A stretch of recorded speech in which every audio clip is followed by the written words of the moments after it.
Hola, buenos días. Buenos días, doctora. Buenos días. Voy a pasar asistencia, por favor. Encenderán la cámara. Ala Antonella. Buenos días, doctora. Buenos días. Presente. Álava Alejandro. Álava Alejandro. Calderón. Cedeño. Delgado Yulexi. Presente, doctora. Buenos días. Buenos días. Delgado Staiza. Presente, doctora. Presente. Espinales. Presente, doctora. Buenos días. Buenos días. Flores. Presente, doctora. Mendoza Saltos. Mendoza Saltos. Moreno. Moreno. Ella se encuentra en práctica, doctor. Pachay. Pachay. Presente, doctora. Panta Solórzano. Buenos días. Presente, doctora. Buenos días. Quijije. Presente, doctora. Quiñones. Presente, doctora. Reyes. Presente, doctora. Ricachi. Presente, doctora. Román. Presente, doctora. Salazar. Presente, doctora. Salazar Rodríguez. Presente, doctora. Soledispa. Soledispa. Soledispa Tello. Tello. Salazar Kevin. Presente. Kimberly Soledispa.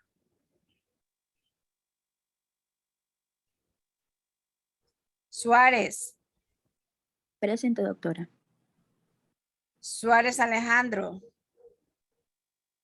Suárez Alejandro. Velázquez Cedeño Diego. Presente, doctora. Vera Cedeño. Daniela.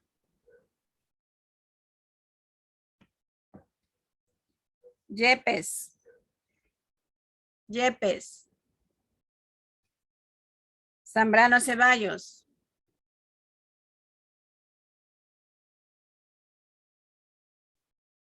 Yepes. Zambrano Mejía. Presente, doctora. Bueno, señores Doctora, se saltó mi nombre, Rivera. Se saltó mi nombre. Manuel. Ajá. Ya. Señores estudiantes, este es el último día, ¿verdad? De que los estudiantes que no tienen participación en clase lo hagan. Sí. Cabe señalar que la próxima semana después del feriado hay aporte, ¿sí? Hay aporte y Camila Jordan no sé si entró. Jordan, la próxima semana tenemos que hacer práctica después del feriado. Doctora, estaría bien si la práctica la hacemos el día martes y el día jueves el aporte. No hay problema. Entonces sí quedamos, el día martes hacemos la práctica y el día jueves Ya, realizamos el aporte. entonces ustedes son 28. Podría ser 12, 13, 14. 14 y 14. Sí, voy a hacer 2 grupos de 14 y ahí yo le paso la lista de los grupos. Ya. Otra cosa, no olvidarán de llevar cinta métrica porque como vamos a trabajar algunos, ¿verdad? Tenemos que llevar cinta métricas y 2 escuadras, no escuadras pequeñas, sino escuadras grandes, ¿sí? Tienen que llevar su celular porque hay que hacer cálculos y no se olvidarán imprimir las curvas de los niños y niñas, Sí, yo ya con ustedes ya vi todo lo que era teoría en práctica, entonces tienen que ir leyendo porque en ese momento yo no voy a dar teoría, sino directamente a la práctica, ¿sí? Entonces los PowerPoint ya están en el Teams y revisarán, por favor, ¿sí? Ya. Cabe señalar, señores estudiantes, yo sé que todos tienen responsabilidades, pero cuando hay un líder de un equipo, el líder del equipo tiene que estar pilas. O sea, yo no concibo de que hoy día tenemos una exposición y que no hayan enviado el material didáctico. Yo no concibo de que yo tenga que estarle diciendo al estudiante que envíen el PowerPoint. ¿Sí? Para eso son los líderes. Entonces, por favor. A ver, Jordan, ¿qué me puedes hablar sobre las macrobióticas? Bueno, estos microorganismos reciben lo que es el tubo digestivo. A ver, Y estos Jordan, escúcheme bien, macrobiótica. Macrobiótica, perdón, entendí microbiota. Bueno, eh, bueno, le puedo decir que esta palabra aquí es de origen japonés. Oriental. Bueno, esto oriental, japonés oriental. Bueno, esto de aquí va a consistir en la ciencia de la salud y longevidad a través de un estudio y comprensión en la interacción entre nosotros mismos y el estilo de vida que deseamos llevar. Hace unos 2500 años, Pitágoras, en un tratado con Macrobioti, recomendaba una dieta para así alcanzar la longevidad, o sea, llegar a vivir muchos años más. Y con mucha frecuencia estas dietas incluyen lo que son dietas vegetarianas, para así tener una buena macrobiota. Las formas más comunes de estas dietas incluyen preferentemente lo que son cereales, frutos secos, verduras, hortalizas, legumbres, algas e incluso hasta pescado. La fruta se puede consumir en periodos de relación natural, o sea, que no estén se puede decir, muy madura la fruta. Y en la dieta de las macrobiotas se va a excluir lo que es huevos, carnes, leches, derivados, perdón, azúcar, miel y lo que son los edulcorantes artificiales. Ya, ¿y usted como médico recomendaría los edulcorantes? Sí, pero tratar de no consumir en exceso, porque todo en exceso es malo. Ya. Bueno, Jordan, lo invito a leer los efectos de los edulcorantes, ¿sí? Y a todos les invito, no para que me lo digan a mí en clase, ni para que se los digan a los compañeros, es para que alimenten, ¿verdad?, sus neuronas sobre esto. Ustedes algún día van a tratar pacientes diabéticos, entonces ustedes, de lo que hayan leído, ustedes pueden recomendar sí o no. Ustedes saben que todos tienen sus efectos y sus causas, ¿verdad?, positivas o negativas. Entonces, eso es lo que nosotros como personal en la salud deberíamos de tener muy en cuenta. Ya. Joe Reyes. Sí, doctora. A ver, Michael, José, por favor, encienda la cámara. Ya, espérenme un ratito, lo que pasa es que tengo datos y cada vez que desactivo estoy con datos.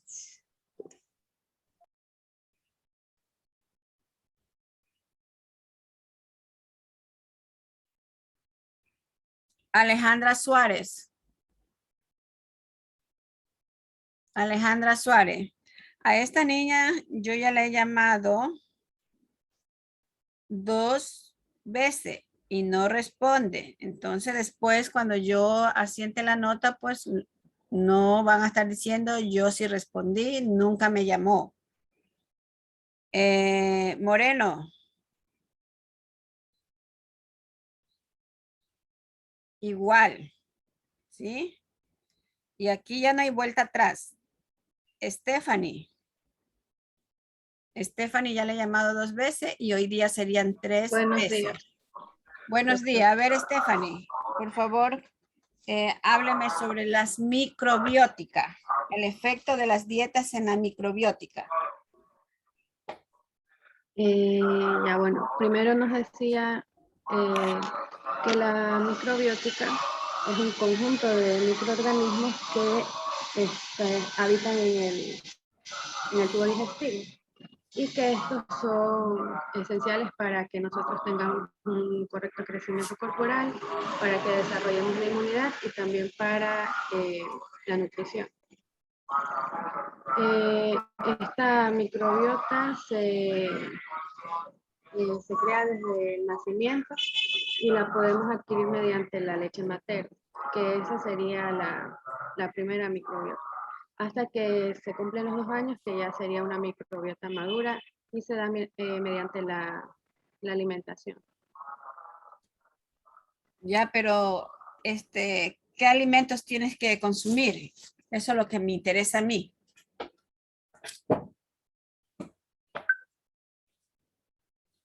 Hola.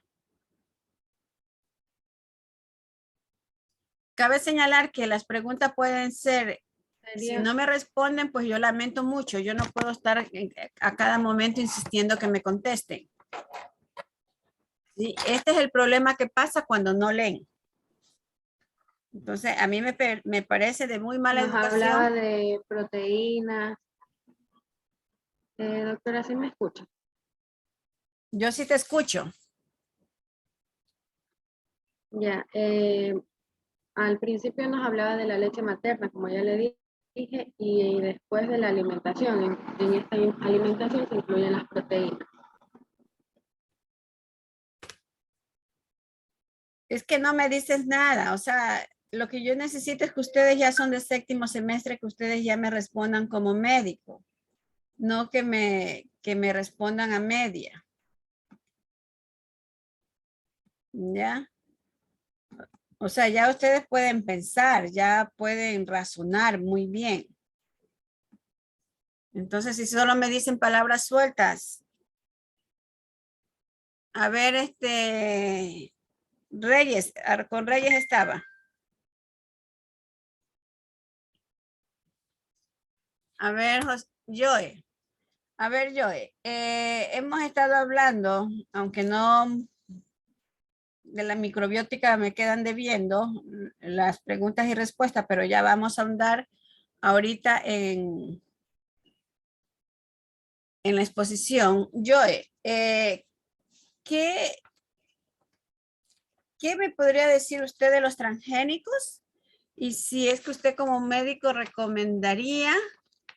me recomendaría a la población sobre los transgénicos, a que consuman estos productos.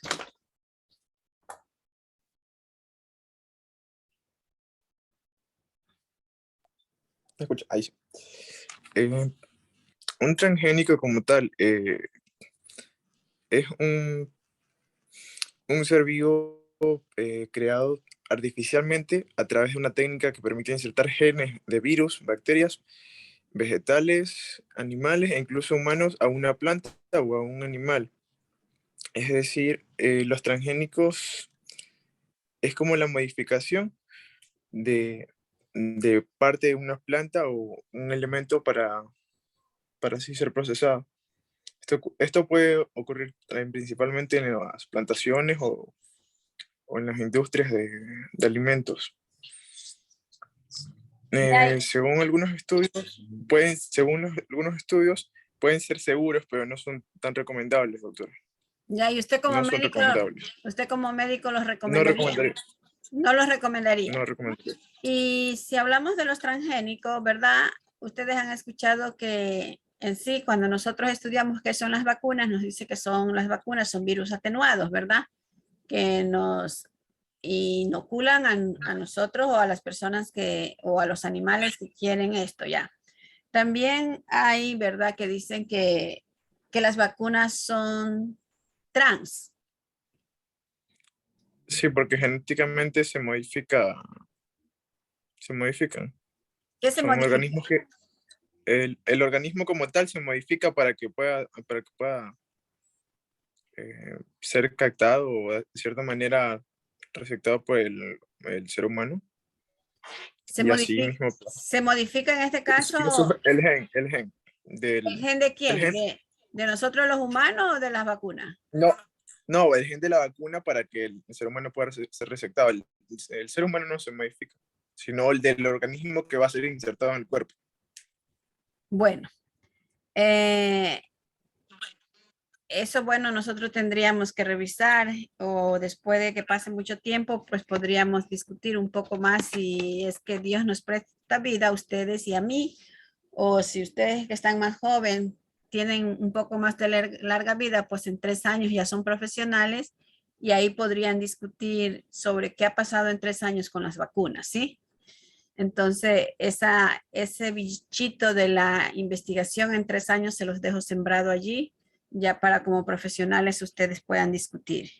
Bueno, señores,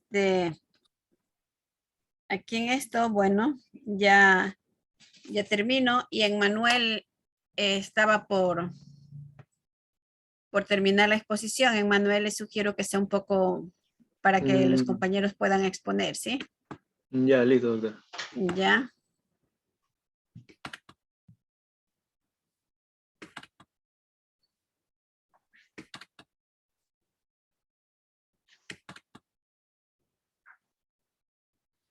Nos quedamos en la página 39.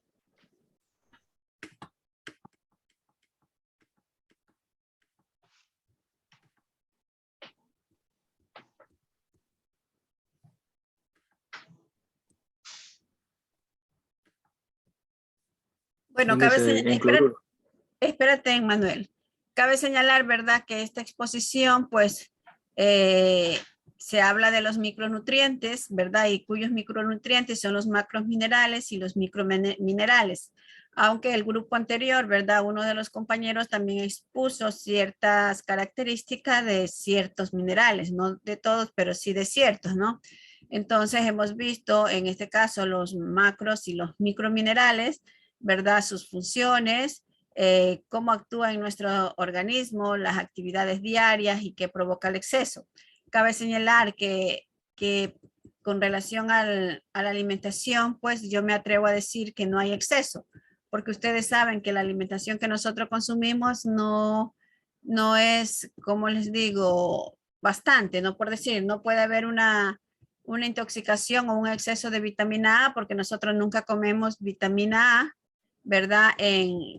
O sea, nunca comemos, por decir, 1 libra de zanahoria todos los días. Lo que consumimos es una pequeña parte, sea en las sopas, sea en ensaladas, sea en crema, ¿no? Entonces, que estaríamos hablando de la sobredosis o el exceso cuando nosotros nos atrevemos a automedicarnos y vamos a la farmacia y compramos el suplemento, ¿no? Sin que nadie nos recete, nosotros hacemos caso al vecino, a la vecina, al comadre, al compadre y hacemos esto, ¿sí? Entonces yo les invito pues que recomendemos una buena alimentación como está en la guía alimentaria del Ecuador representada por una cuchara, y yo pienso que no vamos a tener ningún problema de exceso. A lo mejor tenemos carenciales porque nuestra alimentación es pobre, ¿no? En vegetales. Y es pobre no porque muchas veces no tengamos dinero, sino que simplemente no sabemos consumir. No sabemos escoger los alimentos adecuados. Sigamos, Emmanuel. Listo. Siguiente diapositiva, en cloruro.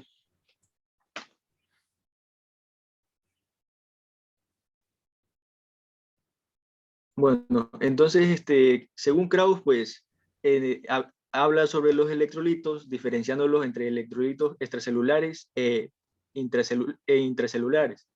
Anteriormente, pues, mi compañera habló sobre el calcio y el sodio.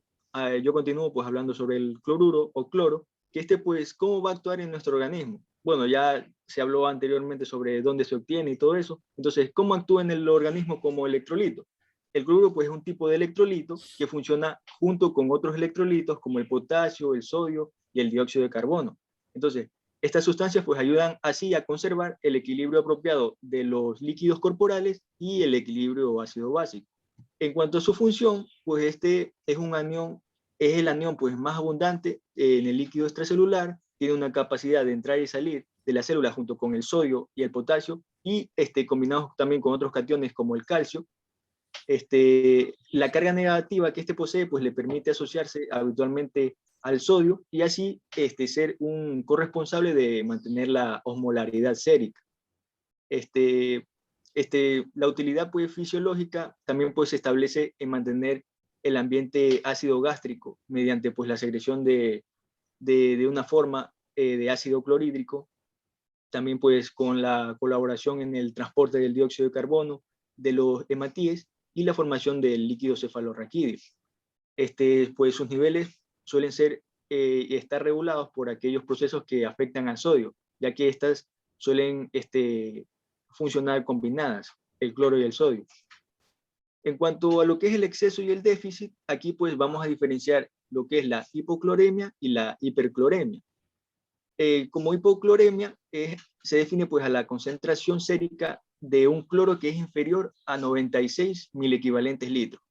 Generalmente pues la causa más frecuente de la pérdida de cloro puede ser bien a través de sudor, del tracto gastrointestinal o de los riñones, debido pues a una ingesta deficiente de cloro.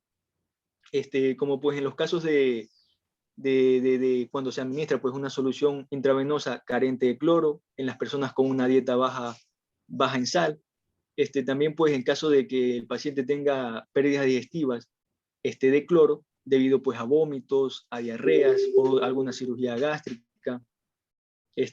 También pues esto sucede cuando el paciente le da pues una alcalosis metabólica en la que hay pues un déficit de sodio y también de potasio, así como también alteraciones hidroeléctricas, también puede haber una deficiencia del cloro.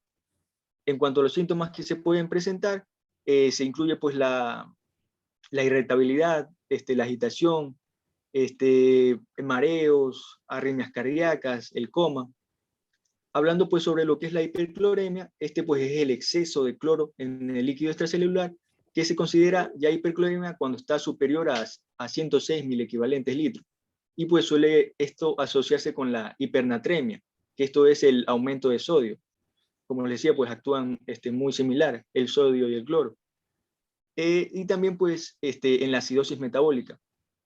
Entre las causas de hipercloremia pues se encuentra el aumento de la ingesta de cloro o la absorción intestinal de cloro aumentada. También se produce en la acidosis o en la retención de cloro debido a los riñones, a una falla en los riñones. Entre los síntomas que se pueden dar aquí en la hipercloremia son, por ejemplo, la taquipnea, el letargo, astenia, arritmias e incluso también el coma. Y en ocasiones pues se asocia con edemas o hipertensión. Siguiente.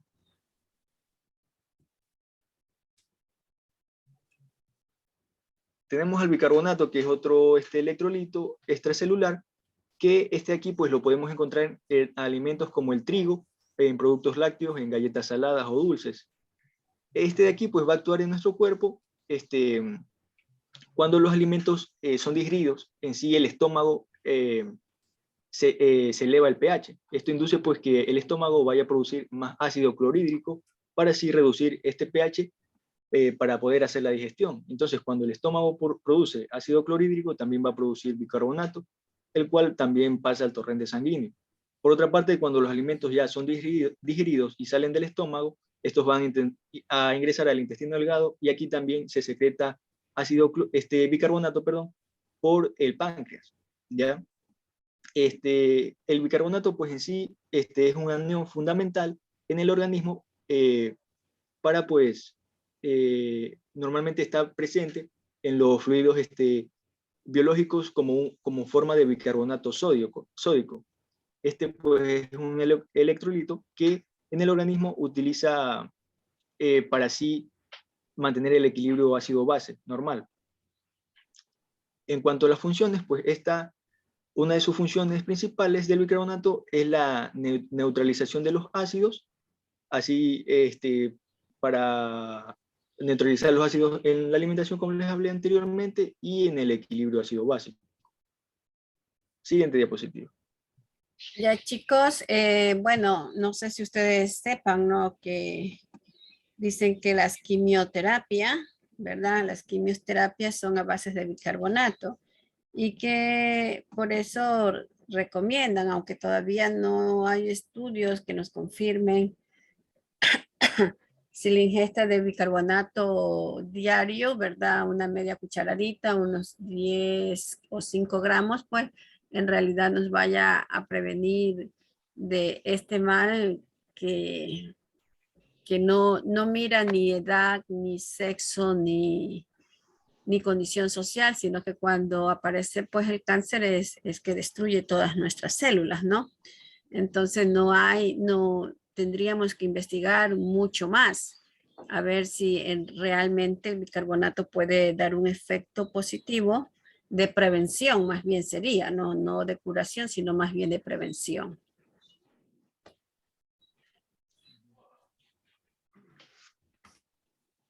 Bueno, en cuanto al exceso y al déficit, cuando hay un nivel bajo de bicarbonato, a esto pues se le denomina acidosis metabólica.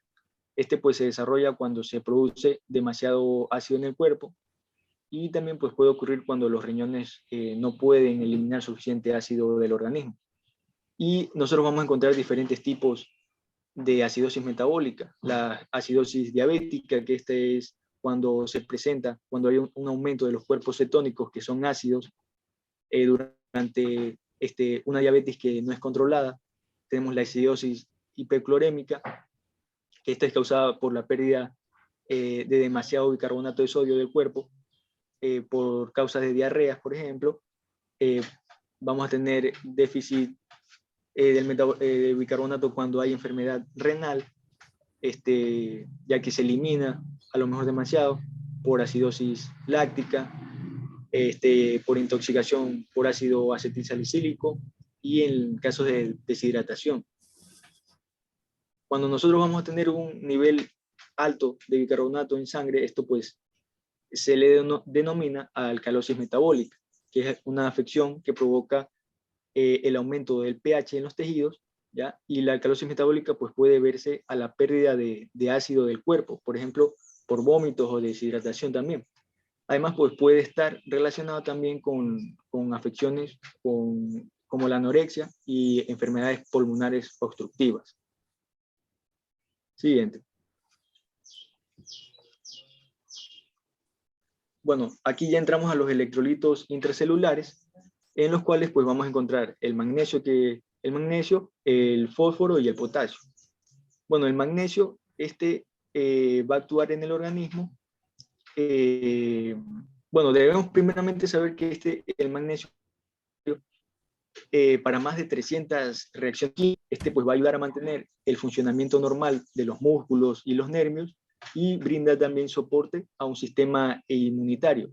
Así también pues para mantener constantes los latidos del corazón y ayudar a que los huesos también se mantengan fuertes. También pues ayuda a ajustar los niveles de glucosa en sangre. Además, ayuda pues en la producción de energía y de proteínas. En cuanto a las funciones, pues el magnesio es un cofactor importante de muchas reacciones enzimáticas en el cuerpo, y también pues es importante en el metabolismo de los huesos, así como en el sistema nervioso central y en la función cardiovascular, como les mencioné anteriormente. Cuando nosotros tenemos exceso y déficit, los efectos secundarios por una alta ingesta de magnesio no son muy comunes. Entonces, en el organismo generalmente elimina las cantidades de exceso. Entonces, el exceso de magnesio se produce casi siempre cuando una persona está o tomando demasiado de este mineral en forma de un suplemento o tomando ciertos laxantes, ¿ya? Entonces, si bien la persona no puede obtener suficiente magnesio en su dieta, es poco común que se presente una verdadera deficiencia de este mineral. Pero pues los síntomas síntomas de una deficiencia de este tipo van a incluir pues lo que es la debilidad muscular, la somnolencia. Pues en la falta de magnesio se puede presentar en personas que consumen alcohol en exceso o en aquellas pues que absorben menos magnesio de lo normal. Entonces, suele suceder pues en adultos mayores y también en personas que tienen diabetes tipo 2. En cuanto a los síntomas, debido pues, a la falta de magnesio, se divide en 3 categorías. En los síntomas iniciales, que suelen ser más leves, que es la pérdida de apetito, náuseas, vómitos. Ahí después van a pasar a síntomas de deficiencia moderada, que aquí ya vamos a encontrar al entumecimiento, el hormigueo, convulsiones. Y cuando ya hay una deficiencia grave, aquí pues ya se van a observar pues bajos niveles de calcio o hipocalcemia o bajos niveles de potasio en sangre, como la hipopotasemia. Siguiente. Miren, Manuel, aquí en esto que usted acaba de decir, tiene como para elaborar 3 casos clínicos. ¿Sí? Está la sintomatología, está el exceso o el déficit de magnesio. Entonces, ahí nosotros tendríamos que hacer los casos clínicos, ¿sí? Uh-huh.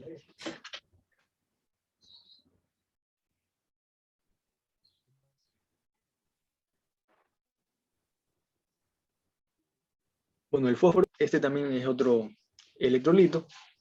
Pues actúa en el cuerpo como forma pues que es el principal, su principal acción es la formación de huesos y dientes. Pues cumple un papel importante en la forma como el cuerpo pues usa a los carbohidratos y las grasas.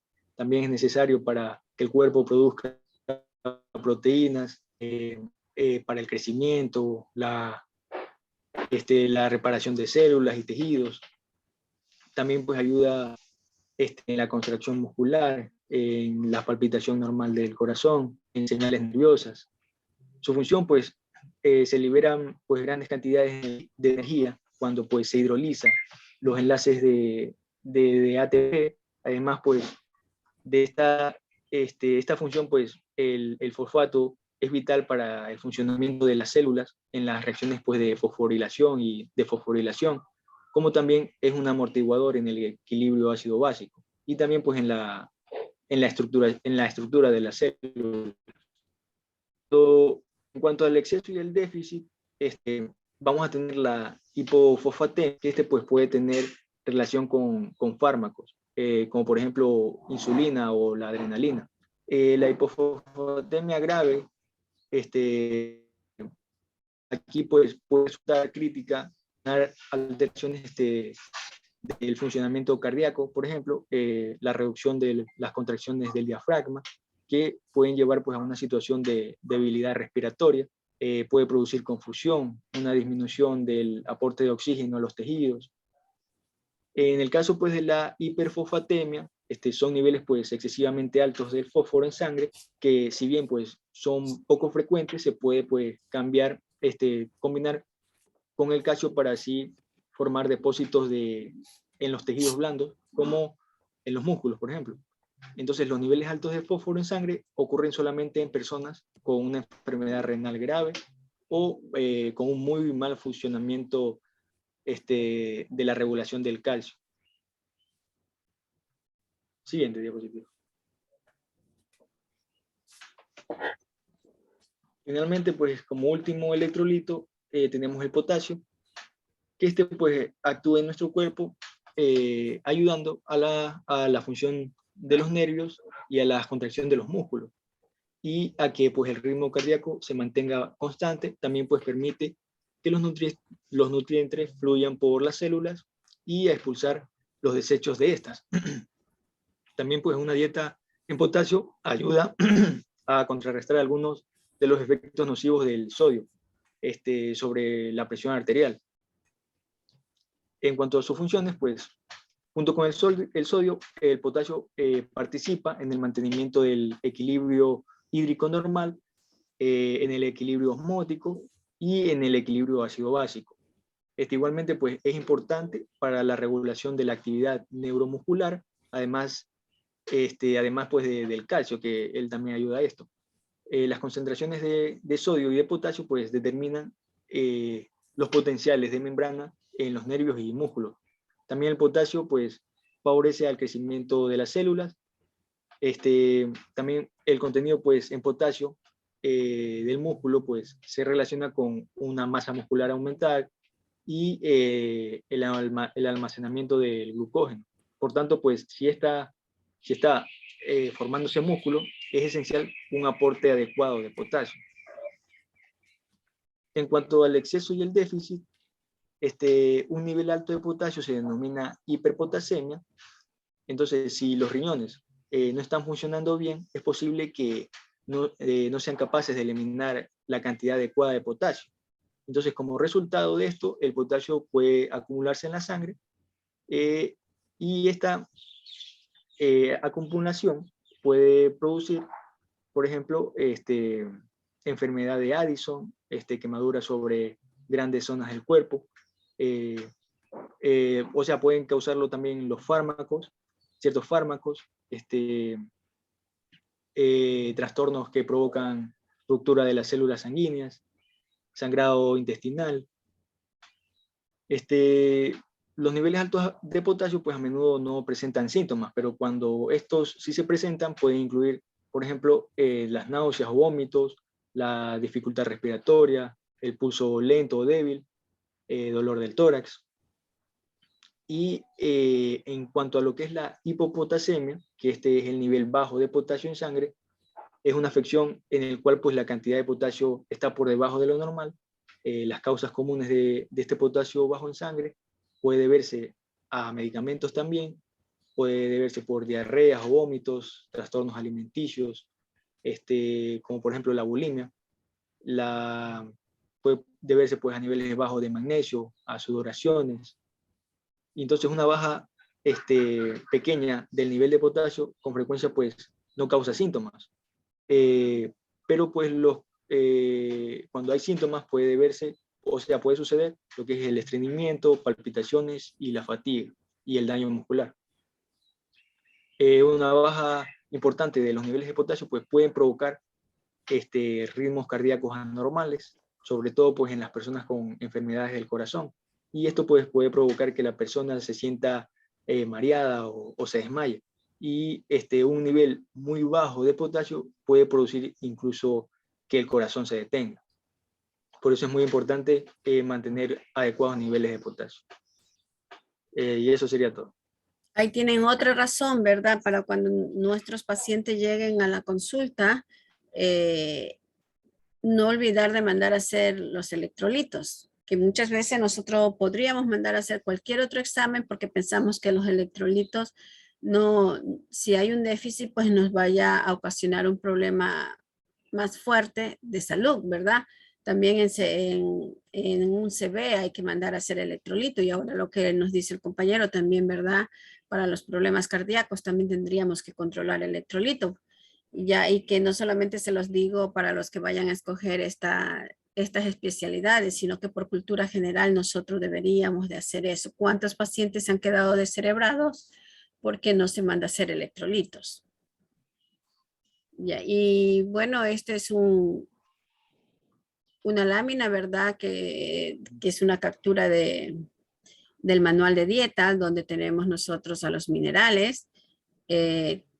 Dentro de los minerales, pues nosotros también tenemos, tenemos los electrolitos, ¿verdad? Y que ya como Manuel nos ha hablado solo sobre los electrolitos y los compañeros anteriores nos hablaron de estos electrolitos, pero como un mineral común y corriente, no dándole la función de electrolitos. Entonces, miren que son dos cosas muy diferentes, ¿sí?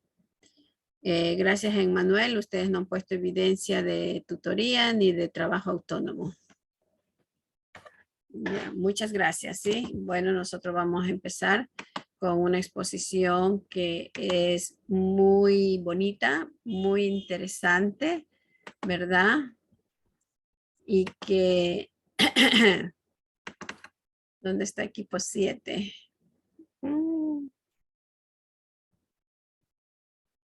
Déjeme ver si está en descarga. Yo sé que lo bajé, pero no sé dónde. Entonces, eso es lo que nosotros tendríamos que tomar muy en cuenta, ¿sí?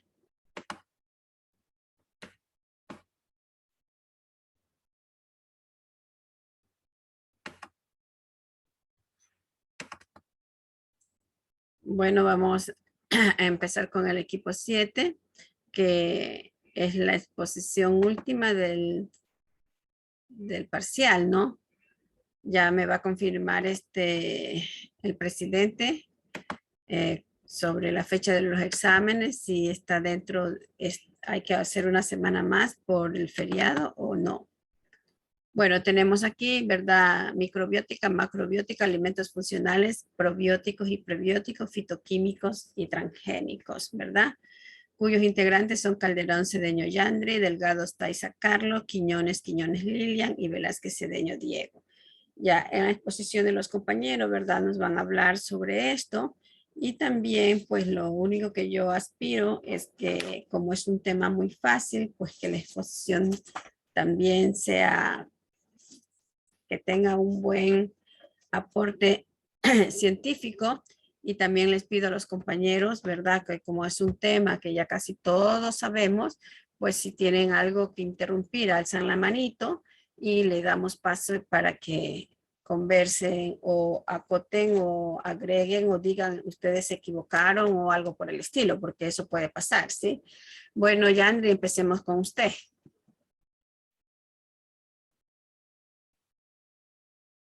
Yandri.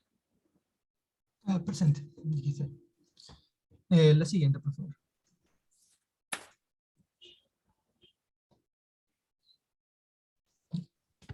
Bueno, la microbiota es la comunidad de microorganismos vivos residentes en el tubo digestivo. Esta de aquí es indispensable para el desarrollo. Yandri, por favor, suba el tono de su voz. Disculpa, ¿sí? Listo. Ya, ¿ahora se me escucha? Sí. Como les decía, este de aquí es indispensable para el correcto crecimiento corporal, el desarrollo de la inmunidad y de la nutrición. El estudio de la microbiota intestinal se remonta a principios del siglo XX, mientras que Pasteur se interesó por estudiar lo que son las bacterias patógenas. Uno de sus alumnos, llamado Eli Metchnikoff, decidió unos años más tarde estudiar lo que es las propiedades de las bacterias presentes en los intestinos. Esto puso en evidencia los efectos beneficiosos sobre esta flora y sobre nuestro organismo en general. Como consecuencia de estos trabajos, se lanzó la idea de que estas bacterias, lejos de ser patógenas, desempeñan un papel esencial en nuestro bienestar. La microbiota es esencial para los seres vivos, incluso desde nuestros nacimientos. Diversos factores pueden intervenir en su adecuado desarrollo, sobre todo en los primeros meses de vida, hasta alcanzar lo que es la microbiota madura al final del segundo año de vida. Lo que corresponde a la dieta, estilo de vida, el consumo de antibióticos o el proceso de envejecimiento, estos de aquí van a ser determinantes en los cambios de su composición y como consecuencia la posibilidad de padecer enfermedades crónicas no transmisibles.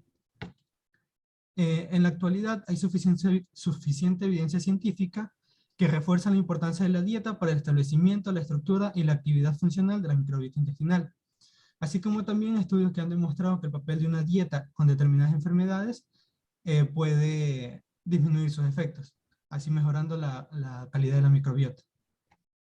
La siguiente. Adquisición de la microbiota. Cada individuo posee una comunidad microbiana diferente. Esto va a depender de su genotipo y de la exposición temprana a los microorganismos de su entorno, pero también lo que es a la dieta, los estilos de vida o la terapia frente a infecciones. Esto implica que la colonización desde el nacimiento va a ser diferente dependiendo de los factores como el tipo de parto, la lactancia, el entorno en el que crecemos, ya sea rural o urbano. Por ejemplo, nacer en un país en vías de desarrollo o desarrollado, el uso de antibióticos, especialmente los que son utilizados para combatir infecciones, y en la primera lactancia.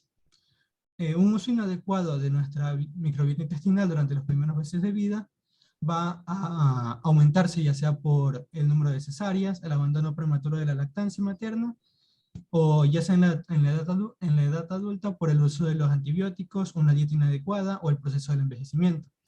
Todo esto puede llevarnos a un estado de disbiosis con una alteración de la microbiota tanto cualitativa como cuantitativa. La consecuencia de esta va a ser la disminución de los efectos saludables y la aparición de enfermedades. La leche materna es un alimento totalmente adaptado para la capacidad metabólica del neonato y aporta una serie de componentes muy importantes para el mantenimiento de la salud de este.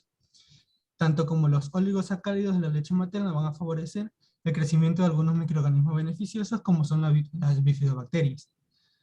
En la actualidad se han detectado alrededor de 250 especies diferentes en la leche humana, lo que va a contradecir a la antigua idea de que este era un líquido estéril. Además, se ha demostrado de que la existencia de la circulación enteromamaria, una vía mediante la cual las bacterias intestinales beneficiosas de las madres se las van a otorgar al lactante, otorgándole así múltiples beneficios para su salud. Los lactantes alimentados con leche humana van a tener una menor incidencia de infecciones, alergias, problemas digestivos, un mejor desarrollo neurológico y una menor posibilidad de presentar enfermedad inflamatoria intestinal o diabetes en un futuro. Todos estos beneficios son atribuidos en parte a las bacterias beneficiosas y a los componentes que las hacen crecer. Otro factor que va a condicionar el tipo de bacterias presentes en nuestro intestino va a ser el paso de la lactancia a la alimentación sólida. Entonces aquí se van a producir modificaciones importantes en el perfil de nutrientes ingeridos por el niño, ya que se introducen por primera vez en la dieta alimentos de origen vegetal, la carne y el pescado. En este momento, cuando empiezan a producirse cambios en la comunidad microbiana, se va a tener como resultado el establecimiento de una microbiota con un aumento de la diversidad, una disminución de las bifidobacterias y una transición hacia una microbiota madura. Esta de aquí se adapta a una mayor ingesta de proteína animal y de polisacáridos de origen vegetal, y dominada por lo que son filobacteroides y firmicutes. La siguiente. Impacto de la dieta en la composición de la microbiota. Lo que comemos va a influir mucho en la estructura y en la composición de las comunidades microbianas del intestino. Este dato cobra importancia ya que existen diferentes dietas en las poblaciones humanas. Estudios realizados en pueblos de cazadores y recolectores con una dieta en fibra, ya sean frutas, raíces y tubérculos, y muy bajas en grasas, han presentado una microbiota mucho más diversa y rica en la que predomina el género Prevotella. Este de aquí es un modelo de bacterias adaptadas a recuperar energía y nutrientes ricos en fibra vegetal. En cambio, lo que son las sociedades industrializadas tienen un predominio de bacteroides. Esto debido al consumo de alimentos proteicos y grasa, que presentan un elevado contenido energético. Entonces, por lo tanto, el incremento de la ingesta alimentaria con proteínas y grasa animal, junto con la ausencia del consumo de fibra dietética, va a aumentar la abundancia de microorganismos tolerantes a las sales lidiales, como son la alistipes, bilofia y bacteroides. Y va a disminuir las especies que metabolizan los carbohidratos complejos de los vegetales, como Roseburia, Eubacterium rectale y Ruminococcus brumi. Por el contrario, el consumo abundante de una fibra dietética en frutas, verduras y otros vegetales se va a asociar con el incremento importante de especies fermentativas.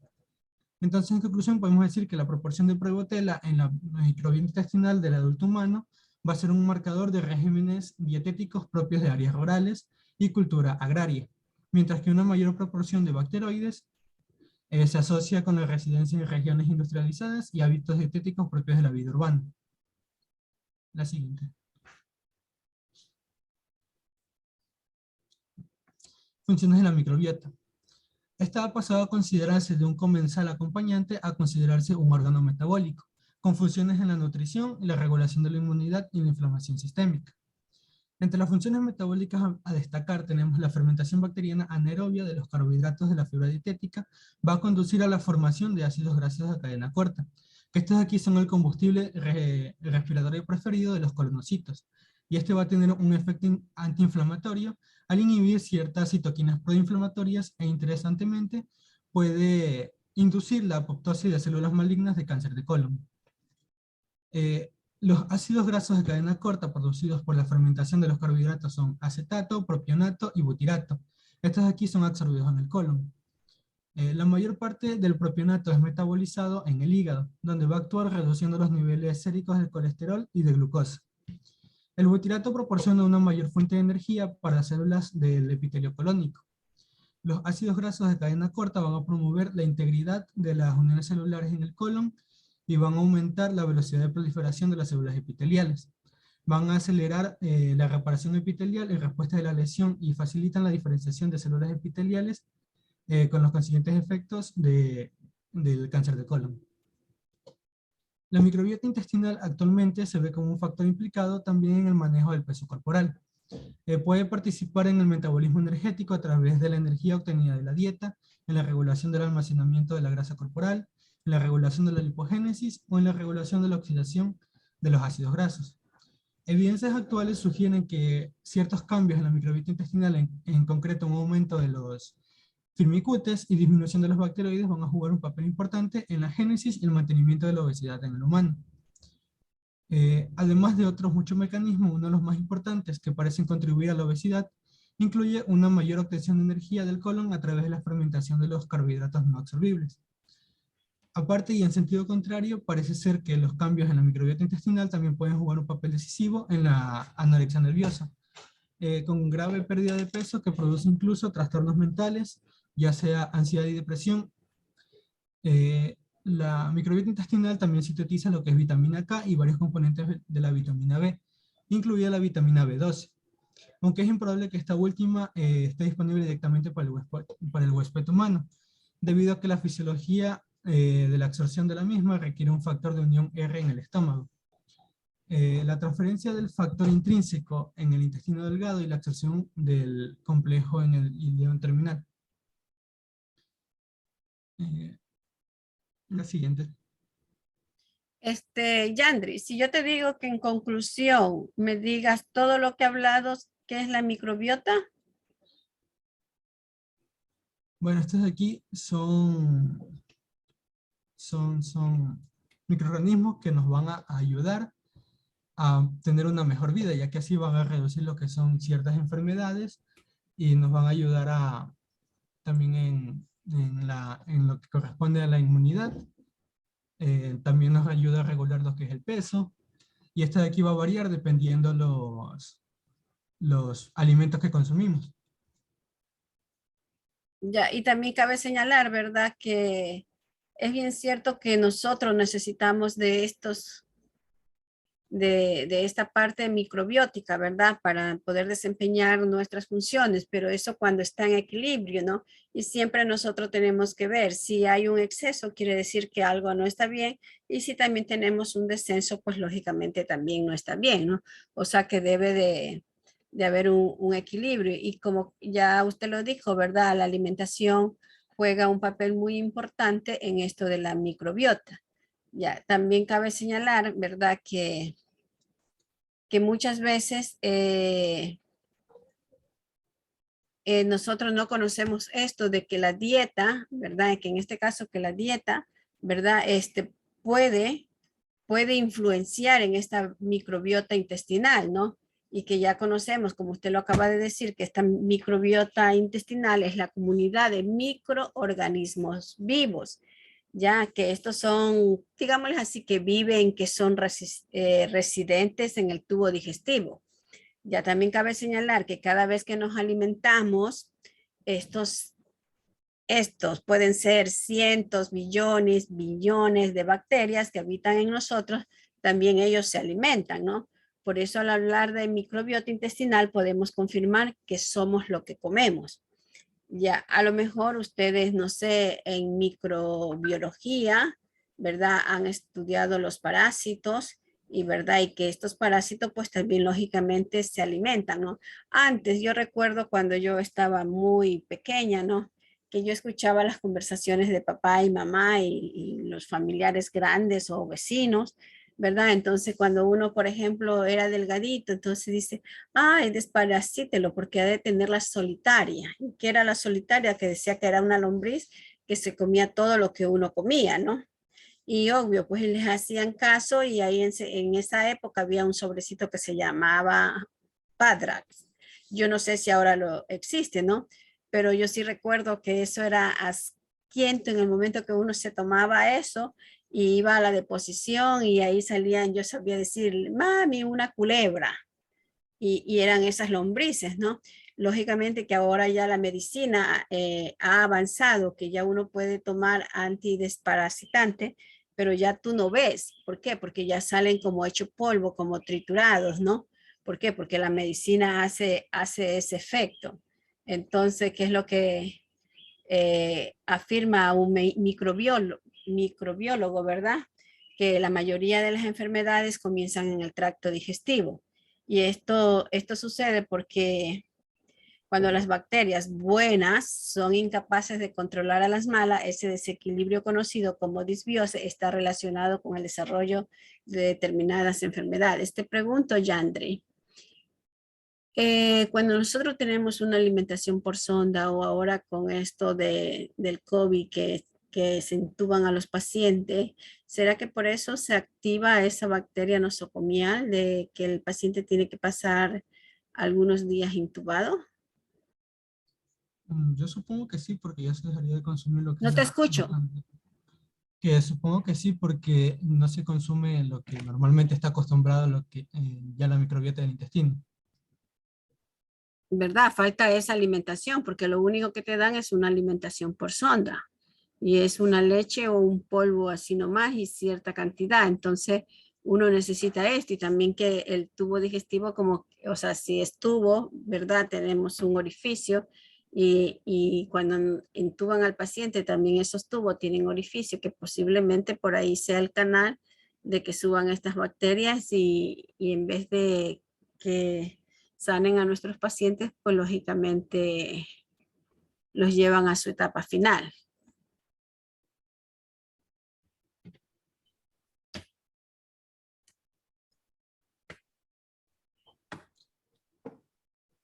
¿Continúo?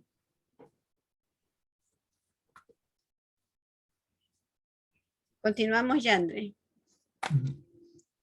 La macrobiótica es definida por el japonés George Osawa como una ciencia de la salud y la longevidad que a través del estudio y la comprensión de la relación e interacción entre nosotros mismos, los alimentos que comemos, el estilo de vida que elegimos llevar y el medio ambiente en el que vivimos. Estas ideas no son nuevas, sino que hace unos 2500 años Pitágoras de Samos, en un tratado con el título Macrobioti, recomendaba la dieta frugal para alcanzar una alta longevidad, y también la palabra macrobiótica fue utilizada por Hipócrates. Con frecuencia, estas incluyen dietas vegetarianas en la forma más pura, por así decir, en 10 etapas, hacia una dieta compuesta casi exclusivamente por arroz integral. En las formas más comunes, esta dieta va a incluir preferentemente lo que son cereales y frutos secos, también verduras y hortalizas, legumbres, algas y pescado. Solamente se puede comer la fruta que se produce localmente y en los periodos de recolección natural. En las dietas macrobióticas se va a excluir lo que es huevo, leche y derivados. También lo que es azúcar, miel y los edulcorantes artificiales. La siguiente. Yandri, ¿podemos ir un poco más rapidito? Listo. Ya. Estas dietas se han propuesto no solo para mantener un estado de salud normal, sino también para el tratamiento de cáncer y SIDA, aunque estos datos no han sido apoyados, no han sido bien documentados. La teoría dietética propuesta por Osawa va a reflejar que la alimentación se da en 10 dietas que evolucionan del -3 al +7. Las primeras van a ir disminuyendo lo que son los alimentos de origen animal. Las más avanzadas, de +3 a +7, van a incluir alimentos vegetarianos y van a aumentar progresivamente lo que son cereales en granos. La dieta 7 va a estar conformada exclusivamente por granos de cereales integrales. Esta dieta se va a basar en un balance de alimentos denominados Yin, que son los alimentos pasivos, y Yang, los alimentos activos. En la alimentación debe haber un equilibrio entre los alimentos Yin y Yang. Se consideran alimentos Yin a lo que son almejas, sandía, patatas, las ciruelas, el azúcar, la miel o el ajo. Y lo que son los alimentos Yang son la carne de caballo, cerdo y el caviar. Los cereales, las hortalizas y las verduras van a ofrecer lo que es un equilibrio entre el Yin y el Yang. La mayoría de vitaminas del grupo B y vitamina C son Yin, mientras que las liposolubles, como lo son la vitamina A, D, E, la K y la B6, son Yang. La dieta en general debe estar integrada exclusivamente por alimentos procedentes de cultivos ecológicos y cocinados de forma sencilla, hervidos y sin usar aparatos electrónicos, en un recipiente de barro, de loza o de acero esmaltado.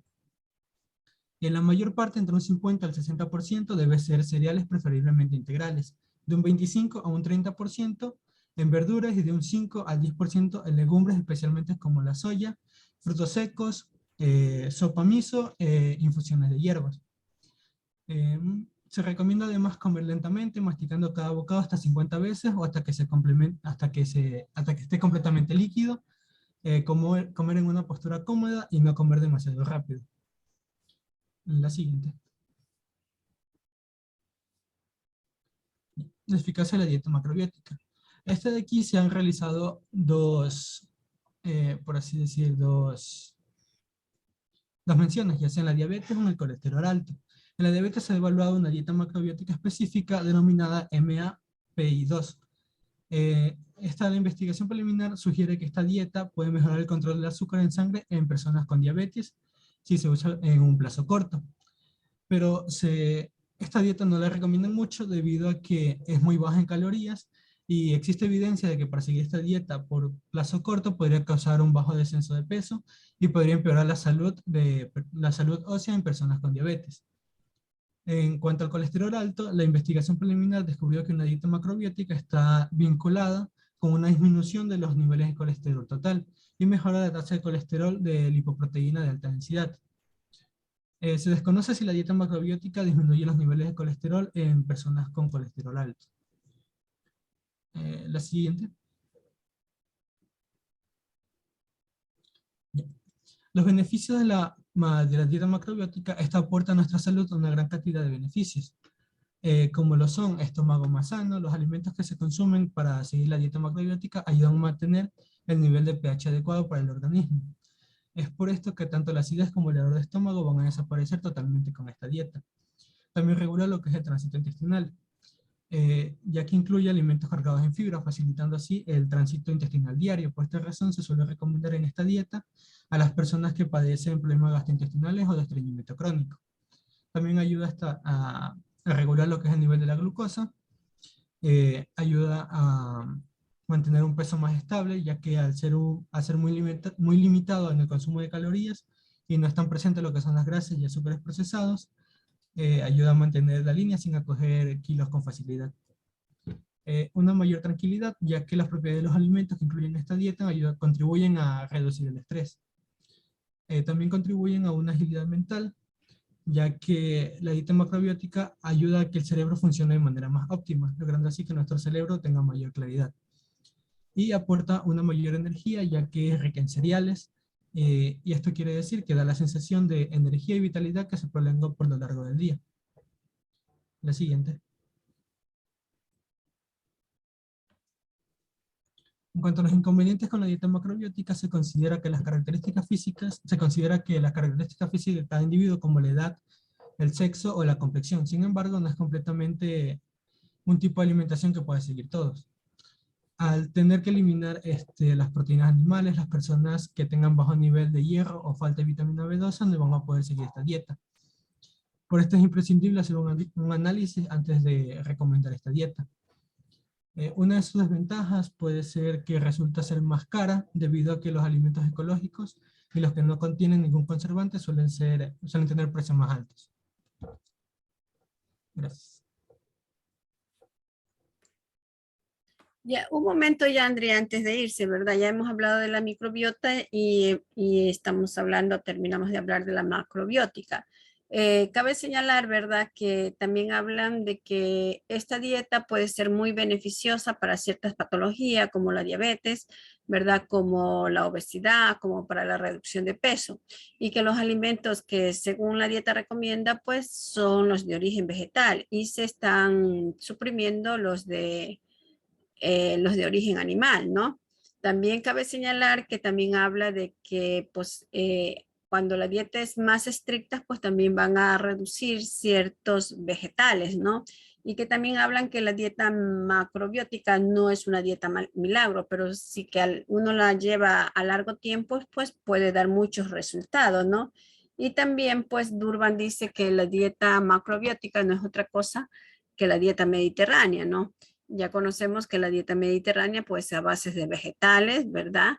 Y también que nos dicen la literatura que muchas veces estas dietas, ¿verdad? Van a ser difíciles de seguirla. ¿Por qué? Por los hábitos y culturas alimenticias que nosotros tenemos. Imagínate que a nosotros vengan y digan no coma carne, no coma pollo, no coma pescado, ¿verdad? Entonces solamente puro vegetales y va a haber un momento que nosotros vamos a estar deseosos de comer estos alimentos que no hemos comido y a lo mejor yo sé decir, ¿no?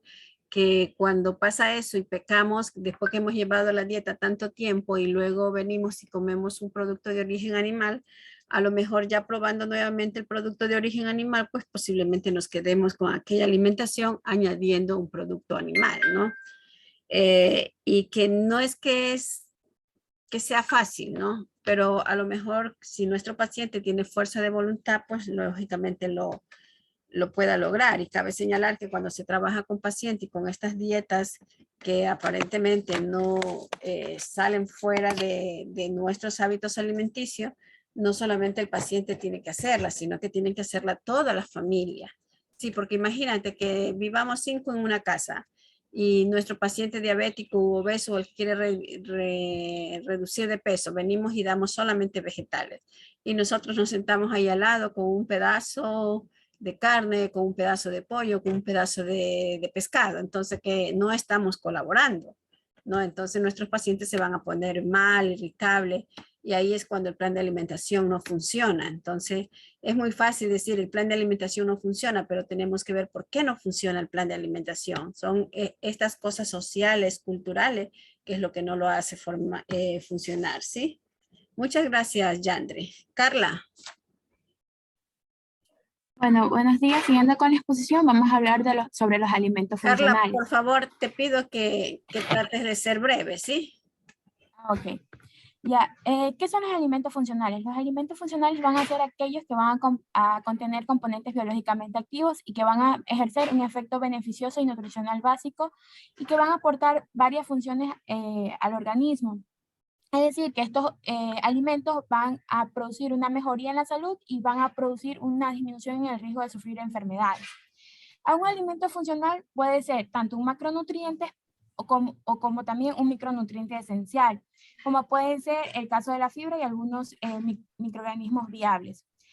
Desde el punto de vista práctico, un alimento puede ser un alimento natural donde un componente se mejoró bajo condiciones especiales en su cultivo, o también puede ser un alimento con un componente añadido que produzca un beneficio, por ejemplo, las bacterias probióticas.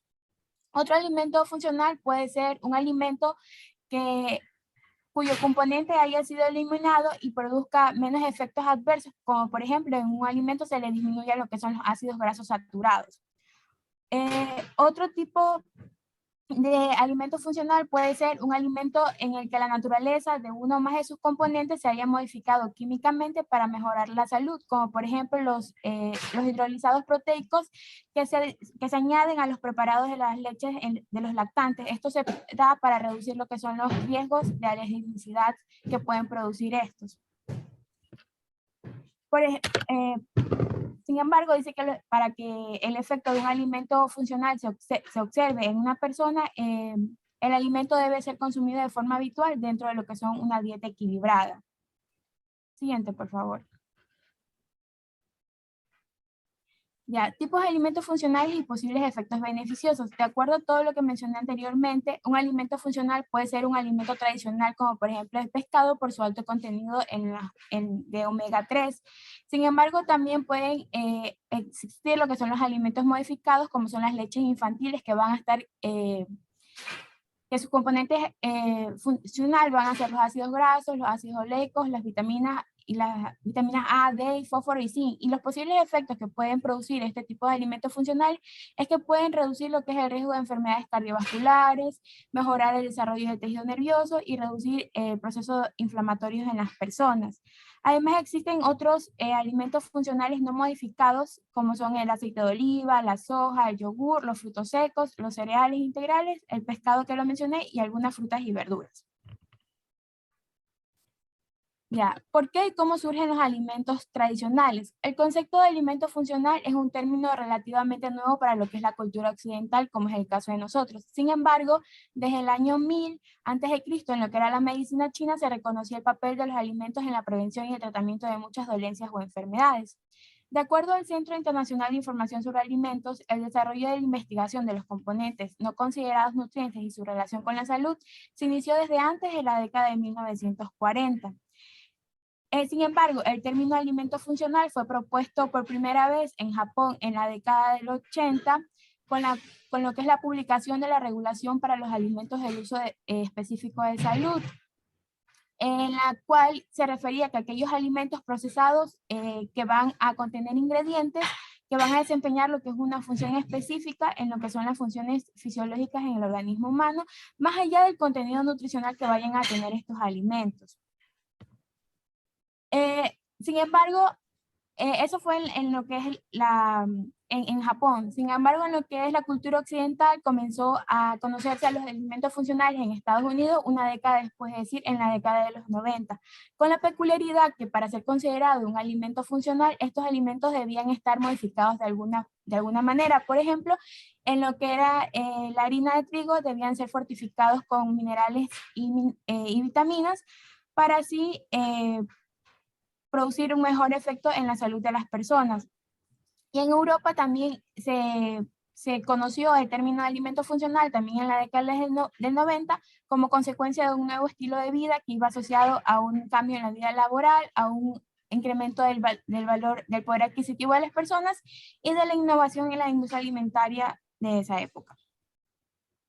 Siguiente, por favor. ¿Quién debe y quién puede consumir los alimentos funcionales? Estos alimentos pueden estar destinados a toda la población en general. Vamos. Bueno, entonces los probióticos, doctora. ¿Perdón? Es que se pasó la diapositiva. ¿Se pasó? Sí, doctora. Ya. En la anterior, ya. Ya, ¿quién debe y quién puede consumir estos alimentos? Estos alimentos pueden estar destinados a toda la población o a un grupo determinado, por ejemplo, a niños que estén en crecimiento. Dentro de los individuos que pueden consumir este tipo de alimentos están las personas que presenten necesidades especiales, como pueden ser las embarazadas, las mujeres que están en la etapa posmenopáusica o las mujeres que están en un estado fértil, también los niños en periodo de crecimiento o personas las personas de edad avanzada. Otro grupo que puede beneficiarse con los alimentos funcionales pueden ser personas que sigan una dieta inadecuada o poco saludable, como son las mujeres que siguen unas dietas muy restrictivas para bajar de peso, o individuos que se saltan comidas, o los deportistas que realizan un ejercicio físico muy intenso, o también personas mayores que presentan problemas de masticación o una mala absorción intestinal. También pueden utilizar este tipo de alimentos funcionales individuos que estén en tratamientos farmacológicos que interfieran con lo que es la absorción de nutrientes o que ingieran frecuentemente lo que van a ser laxantes. Otro grupo de personas van a ser las que presenten enfermedades digestivas o renales crónicas, enfermedades digestivas como pueden ser la enfermedad de Crohn, la celiaquía, o personas que presenten intolerancia a la lactosa o mala absorción de las grasas o el síndrome de intestino corto. Además, otro grupo que también se pueden ver beneficiados de los alimentos funcionales pueden ser los veganos, ya que estos van a alimentarse solo con productos netamente vegetal que no sean derivados de animales. Siguiente, por favor. Sí, antes de que pase, ¿verdad, Carla? Cabe señalar que los alimentos funcionales, para que sean funcionales, ¿verdad? Deben de estar en el mercado, deben ser probados en seres humanos como 1 año o un poco más, ¿no? Porque los alimentos funcionales... Tienen que tener un visto bueno de lo que es FDA, sí. Sí, y para que sean funcionales, pues lógicamente estos deben de ser beneficios para la salud, sea que se le quite un compuesto o sea que se le agregue otro compuesto. Sí. Ya, y yo más bien diría, ¿quiénes pueden consumir los alimentos funcionales? Todos, porque todos alguna vez hemos comido un yogur, todos alguna vez hemos comido fibra, ¿verdad? Entonces, como que estos alimentos funcionales, pues como que no tuvieran restricción, porque es para todos, por los beneficios que da, ¿no? Sí, la población en general. Yo lo que aportaba ahí era como unos grupos especiales a los cuales se les administraría de forma mucho mayor estos alimentos esenciales por el déficit que ellos podrían tener. Sí. Ya, siguiendo con la exposición tenemos los tipos de alimentos funcionales. Dentro de los alimentos funcionales más populares están el conjunto de alimentos que van a ser fermentados por lo que son bifidobacterias y los que son los lactobacilos. En este grupo de alimentos funcionales vamos a encontrar lo que son los probióticos. Entonces, ¿qué van a ser los probióticos? Los probióticos han sido definidos por la Organización Alimentaria y Agricultura de las Naciones Unidas y por la OMS como microorganismos vivos que cuando se administran en cantidades adecuadas van a conferir lo que son beneficios a la salud de las personas. Entre los probióticos vamos a tener lo que son las levaduras o las bacterias, que en cantidades adecuadas esto lo que van a permitir es aumentar lo que es la población de la microbiota, como anteriormente habló mi compañero, que es la flora intestinal como generalmente se la conoce en la cultura. Entre los microorganismos, entre estos microorganismos probióticos, las bacterias del ácido láctico son uno de los principales grupos probióticos. El yogur es uno de los alimentos principales de este grupo de probióticos y también lo que van a ser los derivados lácteos, los cuales van a ser fermentados principalmente por lo que es el Lactobacillus vulgaris y lo que es el Streptococcus thermophilus. Ya, los efectos de estos probióticos que van a efectuar sobre la salud van a ser ejercidos a través de las distintas acciones que van a ejercer estos probióticos en la flora intestinal. Aunque no se conoce muy bien lo que es el mecanismo por el cual estos probióticos van a ejercer sus acciones en el cuerpo, se cree que estos probióticos ayudan a reducir lo que es la lactasa, modifican el pH intestinal, ayudan en la producción de sustancias antimicrobianas y también en la competición con microorganismos patógenos por lo que van a ser los receptores. También estos probióticos ayudan a estimular lo que es el sistema inmune de las personas y a generar lo que son las citoquinas, que las citoquinas eran pequeñas proteínas que iban a ser necesarias para controlar el crecimiento y la actividad de lo que son las células del sistema inmune y del sistema sanguíneo. Bueno, dentro de... Ya, en la diapositiva anterior, doctor, un ratito. Dentro de las funciones principales o que por estudios se han visto es que los probióticos pueden tener... especialmente lo que es el Lactobacillus casei, este de aquí se ha visto con estudios que puede prevenir y acortar lo que son las diarreas causadas en los lactantes y también ayuda a incrementar lo que son las concentraciones de inmunoglobulina A en lo que es el tracto intestinal, teniendo en cuenta que esta inmunoglobulina A es la primera línea de defensa necesaria contra lo que son las infecciones. Y otra función especial es la que va a tener lo que es las bifidobacterias bifidum, que también va a formar, de forma inespecífica, va a activar lo que son los fagocitos de los granulocitos y la producción de las citoquinas. También se cree que los probióticos van a tener un efecto hipolipemiante y reductor de lo que es la mutagenicidad al disminuir la cantidad de ciertas enzimas fecales, como puede ser la ureasa o la nitrorectudasa. Y también dice que estos probióticos van a tener efectos beneficiosos contra enfermedades alérgicas o de etiología autoinmune y también tiene un efecto anticancerígeno, sobre todo frente al cáncer de colon. Ahí sí, siguiente, doctora, por favor. Bueno, y los otros, bueno, siguiente con el tema, tenemos lo que son los probióticos. ¿Qué van a hacer los probióticos? Según la Organización Mundial de Gastroenterología, lo que van a hacer los probióticos son sustancias digeribles por el hombre que van a formar parte de los alimentos y que nutren a grupos seleccionados de microorganismos que van a habitar en el intestino, favoreciendo el crecimiento de bacterias beneficiosas sobre las nocivas. Es decir, que los probióticos van a ser el alimento o el fertilizante para lo que son los probióticos, que son los microorganismos que se van a existir en lo que es la microbiota intestinal. Entre los probióticos más comunes conocidos se van a encontrar lo que es la oligofructosa, la inulina, la galactolisacáridos, la lactulosa y los oligosacáridos presentes en la leche materna. Sin embargo, dice que para considerar a un alimento o a un ingrediente alimentario, estos deben cumplir un requisito, que que los prebióticos no deben ser hidrolizados ni deben ser absorbidos en el tracto gastrointestinal superior, y también deben ser resistentes a la acidez gástrica y a la hidrólisis de las enzimas digestivas, y no deben ser absorbidos en el intestino delgado, ya que su función se va a realizar en el intestino grueso. También la otra función que deben cumplir estos prebióticos es que deben ser fermentados selectivamente por las bacterias beneficiosas de la microbiota intestinal y deben ser capaces de producir un efecto fisiológico beneficioso en lo que es la salud. Estos prebióticos, dentro de sus funciones, es que ayudan a mejorar lo que es la motilidad digestiva, y por tanto reduce lo que es el estreñimiento, ayuda en las diarreas por infecciones, también ayuda a mejorar lo que es la osteoporosis, ya que incrementan la biodisponibilidad de calcio, también ayuda en lo que es la aterosclerosis y en las enfermedades cardiovasculares, ya que estos prebióticos ayudan a corregir lo que son las dislipidemias y la resistencia insulínica, y por lo tanto también ayuda en los problemas de obesidad y en los pacientes con diabetes mellitus tipo 2. Y en los alimentos que podemos encontrar estos prebióticos van a ser la cebolla, el ajo, el banano, los espárragos y las alcachofas. Bien. Sí. Aquí yo había puesto un cuadro para hacer las diferencias entre los prebióticos y los probióticos.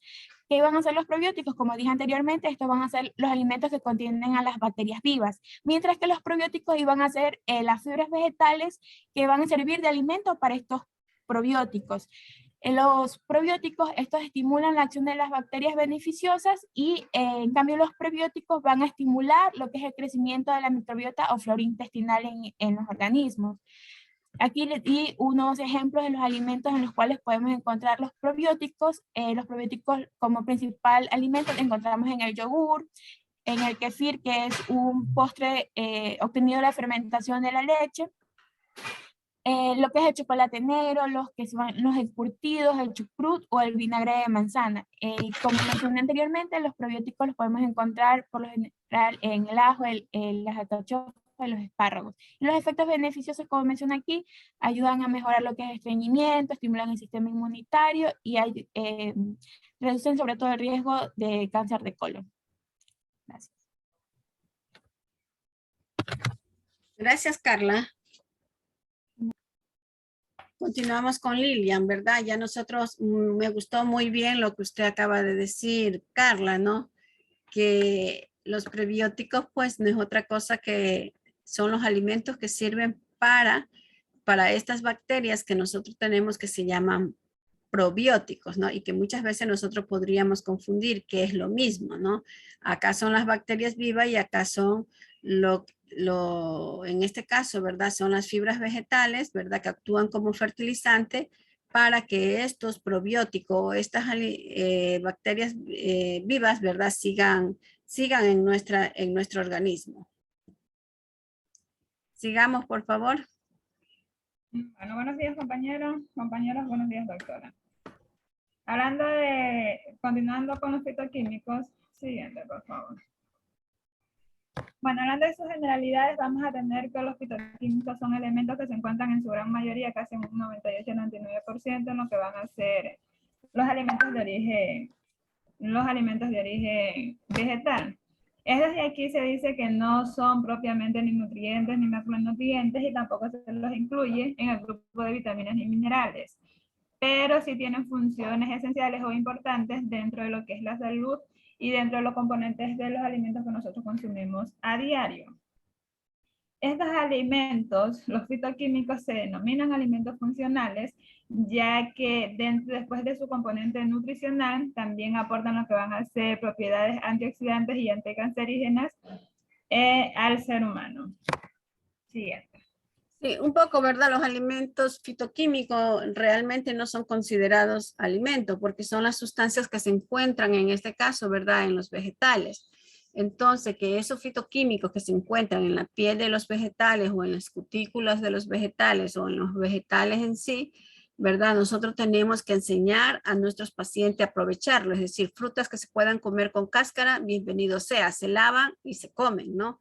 Porque ahí nosotros podríamos aprovechar eso, y como ya lo acaba de decir Lilian, pues estos estas sustancias fitoquímicas, a pesar de no ser consideradas como alimento, pues pueden dar mucho beneficio a nuestro organismo. Continuamos, Lilian. Las principales características de los alimentos fitoquímicos o estas sustancias fitoquímicas es que estas de aquí van a aportar lo que van a ser las cualidades organolépticas o sensoriales a los alimentos que nosotros consumimos. Estos compuestos son los encargados de asignar el color, el olor y el sabor a los platos. Es decir, estos elementos ayudan por medio de sus componentes a agregar, por ejemplo, al ajo, agregar ese sabor que tiene azufrado, a la cebolla, le da el color, por ejemplo, a las manzanas, a las ciruelas, a las fresas. Estos son los elementos que se encargan de dar esas características a los alimentos. Siguiente. Bueno, los beneficios que van a tener los alimentos fitoquímicos, las sustancias fitoquímicas serían, se van a destacar unos principales que van a ser los fenoles, los terpenos, y entre estos vamos a tener lo que van a ser los flavonoides y los carotenos. Los más conocidos o los más estudiados son los carotenoides. Es de aquí porque son antiinflamatorios y actúan como precursores o protectores de enfermedades cardiovasculares, infartos, anginas de pecho, hipertensión arterial, arteriosclerosis, entre otras patologías. Cada uno de estas sustancias tiene un beneficio específico al cuerpo humano y otro que ayuda también al mantenimiento de lo que va a ser el sistema inmunológico. Otro de los efectos más publicitados por medio de estas sustancias fitoquímicas es la posible prevención con tumores y también con procesos cancerígenos. Siguiente, por favor. Dentro de su clasificación, vamos a tener que dentro del reino digital se van a distinguir 4 sustancias principales. Vamos a tener las fenólicas, las terpénicas, las azufradas y las nitrogenadas. Dentro de estas, las más estudiadas o las más importantes van a ser las fenólicas, las terpénicas y las azufradas. Las sustancias nitrogenadas no se consumen mucho porque estas de aquí pueden ser muy tóxicas en cantidades muy pequeñas. Por ejemplo, una que se encuentra dentro de un alimento que consumimos casi todos, que es dentro de la patata o dentro de la papa, vamos a encontrar lo que va a ser el alcaloide solanina. Disculpe.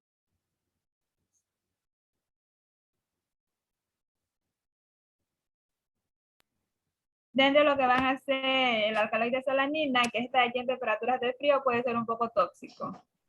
Pero estos compuestos nitrogenados tienen también lo que van a ser propiedades beneficiosas para la salud.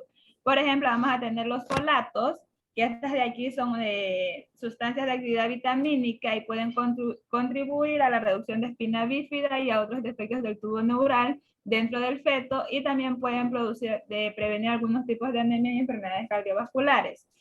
Otros compuestos nitrogenados que también aportan características organolépticas a los alimentos, por ejemplo, tenemos la capsina, que es el encargado del sabor picante de los pimientos. La capsina. Siguiente. Vamos a tener lo que van a ser las sustancias fenólicas. Estos de aquí son responsables de muchos colores y sabores de muchas frutas. Asimismo, por ejemplo, tenemos el pigmento, tenemos lo que van a ser los antocianos. Estos de aquí van a ser responsables de los tonos rojos, azules y violáceos de muchas frutas. Por ejemplo, van a ser responsables del color rojo de las fresas, de las ciruelas, del color violáceo de las uvas. Los flavoles, estos de aquí van a ser responsables de la tonalidad amarilla que está presente, por ejemplo, en el externo de varias frutas y hortalizas, como los pimientos amarillos, como el banano, como todas estas. Y lo van a hacer los polifenoles, estos de aquí son encargados de ese sabor amargo que es determinado por las flavanonas, por ejemplo, la naranjilla, o también de las naranjas amargas, o también vamos a tener lo que va a ser la oloiropeina, que esta aquí va a estar presente en las aceitunas. Le van a dar este amargor a las aceitunas. Siguiente. Los beneficios que van a tener estas sustancias fenólicas dentro de la salud humana van a ser, que van a ser captadores de radicales libres, lo que confiere también tienen una actividad antioxidante que podría estar relacionada con la prevención de enfermedades cardiovasculares y también de algunos tipos de cáncer. Existen también sustancias que van a tener unas actividades estrogénicas, ya que son ricos en fitoestrógenos. Entre algunos vamos a tener las isoflavonas, los lignanos y el estilbeno, por ejemplo, el más importante es el resveratrol, mientras que otros como los taninos son capaces de fijar lo que van a hacer los metales a las proteínas y afecta la biodisponibilidad de estos. Siguiente. Lo que son las sustancias terpénicas, estas sustancias son generalmente lipofílicas. Estas de aquí se incluyen las sustancias no volátiles y esta de aquí vamos a tener lo que van a ser los carotenoides, que como ya lo mencioné son uno de los más estudiados. En esto vamos a tener el licopeno, el betacaroteno, vamos a tener la critoxantina y son sustancias volátiles como los terpenos, forman parte de los cítricos y entre el componente o la sustancia hace el limoneno. Los carotenoides son pigmentos responsables de los colores también amarillos y anaranjados de muchas hortalizas y frutas. Si nosotros miramos, por ejemplo, una naranja, nosotros podemos decir por su color qué elementos o qué sustancias puede tener y los beneficios que puede aportar esta fruta o esta verdura a nuestra salud. Estas también son precursores de otras sustancias terpenoides que aportan aromas característicos, por ejemplo, el aroma de la frambuesa, el aroma del tomate, el aroma del té negro. Siguiente. Estas de aquí en relación con la salud, es de los más estudiados, como ya les dije, son los carotenoides, ya que poseen una actividad antioxidante y neutralizadora de radicales libres que se asocian con ciertas propiedades beneficiosas. Estos asimismo son precursores de la vitamina A. Como sabemos, la vitamina A nos ayuda a mejorar la visión, nos ayuda a prevenir enfermedades cardiovasculares. Todos estos beneficios que tiene la vitamina A también van a tener lo que van a hacer estas sustancias terpénicas, ya que son precursores de esta vitamina. Siguiente.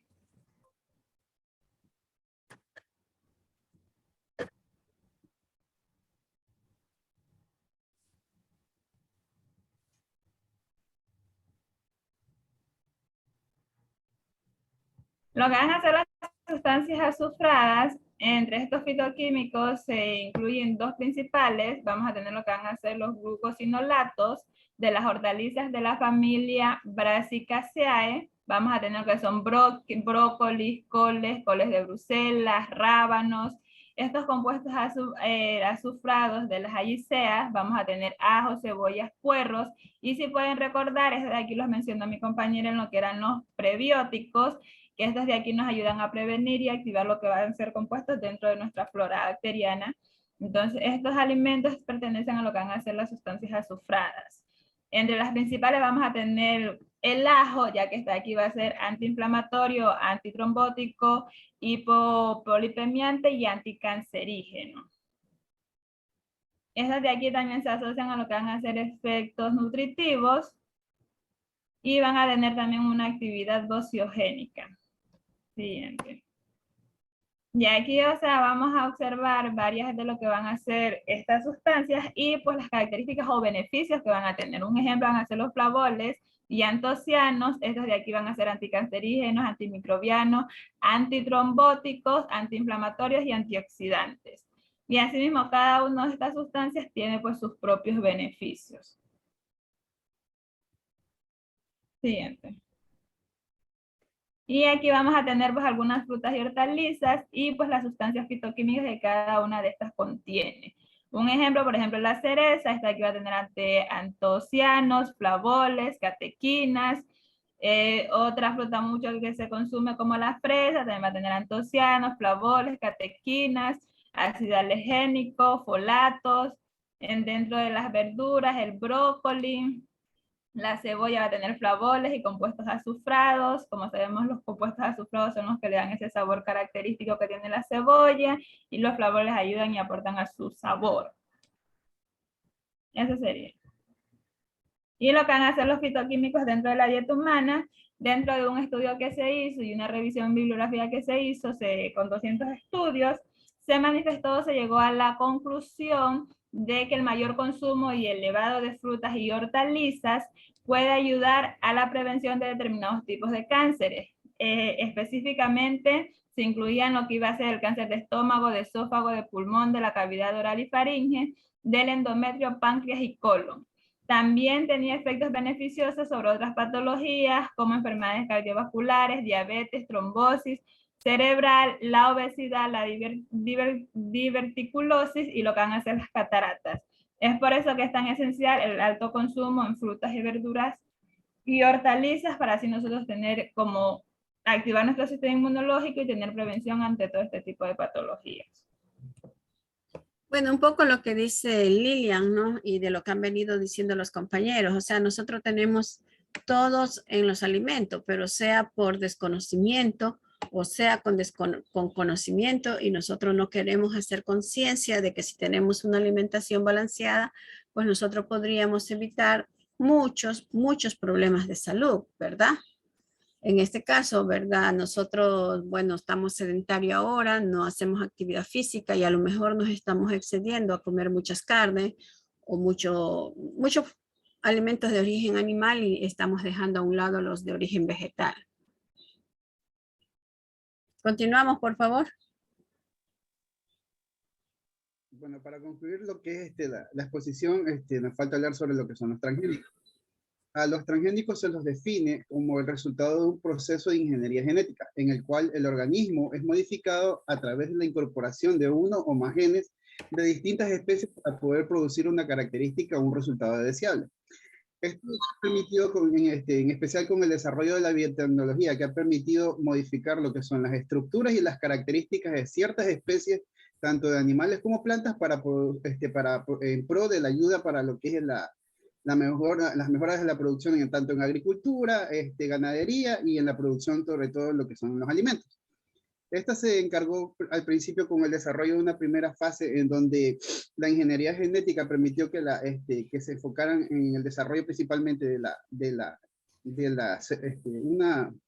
¿cómo dice? Escoger o hacer un análisis selectivo de las características de ciertas plantas y los contras que tenían en la producción de estos, que por lo general eran el desarrollo de plagas, el desarrollo de parásitos, todo tipo, como dice, agentes nocivos que afectaban la producción de esto. Entonces se comenzaron a trabajar sobre todo en lo que son los genes de las plantas o incorporándose genes de otros tipos de especies para producir resistencia y así mejorar la producción de ¿cómo se llama?, de los alimentos. Siguiente diapositiva. A lo largo de la ¿cómo se llama?, de la historia, se ha definido de que, o sea, el desarrollo, o se podría decir, el trabajo del humano en el desarrollo y en el mejoramiento de los productos es algo de muchos años atrás, porque data incluso desde hace 11.000 años antes de Cristo, en que los hombres primitivos domesticaban las primeras variedades de vegetales para su alimentación. Esto va variado bastante en las regiones del mundo donde esto se ha desarrollado, porque por lo general ya se explicaba que en las regiones de Europa, en esas épocas, el mayor consumo que hacían los humanos, aparte de la carne, cuando comenzaron a desarrollar lo que eran los cultivos, era el consumo de la papa. En ciertas regiones de Europa y en Asia, este tipo de papa era un alimento que era altamente tóxico. Entonces el humano comenzó a transformar ese tipo de tubérculo, modificándolo o cruzándolo con otros tipos de especies para poder obtener un resultado deseado y que sea un producto consumible, que era algo que se sembraba muy fácil, aparte de lo que era, en contra de lo que era tratar de conseguir lo que era el producto cárnico animal. Entonces, hacia los 6.000 años antes de Cristo, pues bueno, ya se comenzó a fabricar lo que era la cerveza derivada del lúpulo, que también en sus épocas, o de la cebada, también en sus épocas fue tóxico y fue moderada hasta que pueda ser consumida por el humano. Entonces también por alrededor de 2.000 años antes de Cristo, también ya se comenzó en la elaboración del queso. Podrían ser uno de los primeros pasos en lo que es la modificación de los alimentos, ya que solamente se consumía la leche, se comenzó a producir el queso, la crema y la cuajada. Entonces ya en la parte del descubrimiento de América, bueno, aparecieron los primeros pimientos, pero con la llegada de los españoles, el grano, se comenzó a modificar lo que era lo que era más que todo lo que era el grano de pimienta.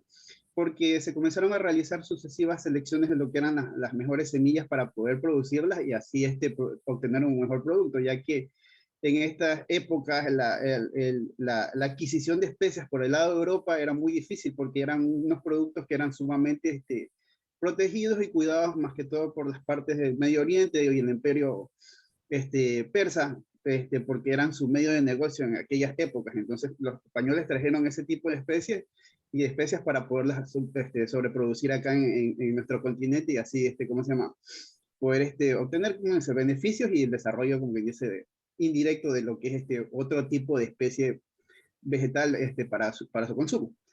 Entonces, en el siglo XIX, pues, Pasteur enunció la teoría biológica de la fermentación, que la teoría consistía, pues, en el que él pudo demostrar, pues, lo que era o erradicar la teoría de la generación espontánea, que decían que todos los organismos se originaban espontáneamente. Él logró comprobar pues que entonces este tipo de organismos sucedían de otros por medio del establecimiento de lo que es el caldo de cultivo. Pudo demostrar ese tipo de técnicas y fue el que sentó las primeras bases científicas de la transformación genética de microorganismos. Siguiente diapositiva.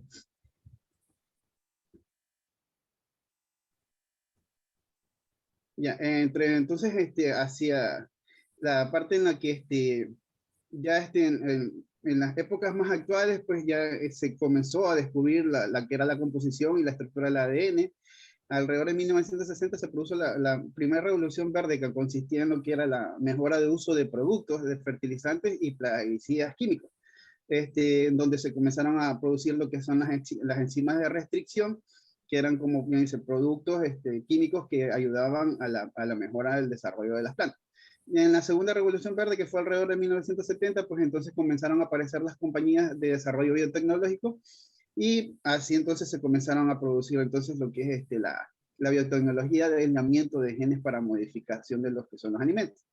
Y entonces se comenzaron entonces se trabajó principalmente, en esa época se trabajó con alrededor de lo que era la planta del tabaco, que permitía de que esta planta sería más resistente a los bacterias, o sea, a las agentes bactericidas de los herbicidas, para que pueda ser rociada con glifosato, permitiendo matar las especies nocivas para la planta del tabaco, pero sin que la planta del tabaco muriera. Bueno, y como ya conocemos, pues alrededor de 1997 ya estos desarrollos biotecnológicos y de genética permitieron la creación de lo que era la abeja Dolly y ahorita en las últimas épocas lo que fue la creación del mono Andy, ya fueron más adelantos de lo que es el desarrollo de la biotecnología. Bueno, entonces, en la era de los alimentos transgénicos, para el consumo humano, directamente se generó, se creó el 18 de mayo de 1994, cuando la Federación de Drogas y Alimentos de Estados Unidos autorizó, como que dice, la primera comercialización del primer alimento con un gen extraño en lo que era el tomate. En esto del tomate se permitió de que este tipo ¿cómo se llama? De alimento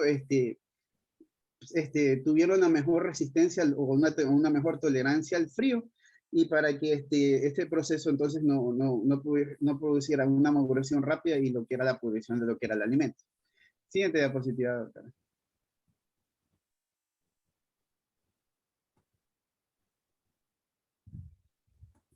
Bueno, entonces la utilización de los transgénicos, como ya se mencionaba, se aplicó directamente en la agricultura y en lo que es la agronomía. En la agricultura, principalmente en lo que es en las plantas, se elaboraron estudios para producir que estas plantas generen una mejor resistencia a lo que son los microorganismos, resistencia a los insectos, tolerancia a los herbicidas, que los alimentos, o sea, los vegetales, pues tengan una mejor maduración y control de lo que son el desarrollo del fruto, modificaciones también de ciertas proteínas y que estos alimentos también contengan una mayor cantidad de proteínas. A nivel de lo que es en lo que es el alimento de tipo de origen animal, se ayudó mucho en lo que era el salmón de origen transgénico, donde en estas épocas, en las épocas del desarrollo de crecimiento de ciudades, se han construido muchas presas, se han construido muchas instalaciones que han disminuido el proceso, o más que todo el proceso de migración de este tipo de animales, donde en este tipo de ayudas genéticas se ha permitido de que el animal tenga un mayor desarrollo de su tamaño para que pueda producirse entonces la correcta migración y bueno, pues la producción de lo que es la reproducción más bien del pescado para poder generar el alimento y no se pierda tampoco ¿cómo se llama? El balance de la especie. A nivel de las vacas lecheras en especial se ha producido un desarrollo en lo que es en la mejora con la alteración de ciertas proteínas para producir una mejor queso y crema de leche a partir de lo que son las vacas lecheras con una alteración genética. En la siguiente diapositiva, doctora. Uno de los mejores utilización ahorita de la ingeniería genética en la agricultura es en el arroz, porque se ha producido la implementación de lo que es la inserción de las enzimas de lactoferrina de la leche humana en el arroz. Esto ha servido para poderse llevar este tipo de arroz a muchas otras partes del mundo donde hayan carencias de alimentación, sobre todo para que en esos países donde hay hambrunas y problemas de alimentación como son en África, tengan el aporte de hierro necesario por parte de un producto que no debería contener ¿cómo se llama? La cantidad de hierro que presenta, como dicen, el arroz. Y aparte de que el arroz es un producto que es mucho más conservable y no se genera tan rápido como la leche. Así lo mismo se ha hecho con otra especie de arroz, que también para que contengan también incluso aminoácidos de tipo esenciales y otro tipo de vitaminas. En la siguiente diapositiva, doctor.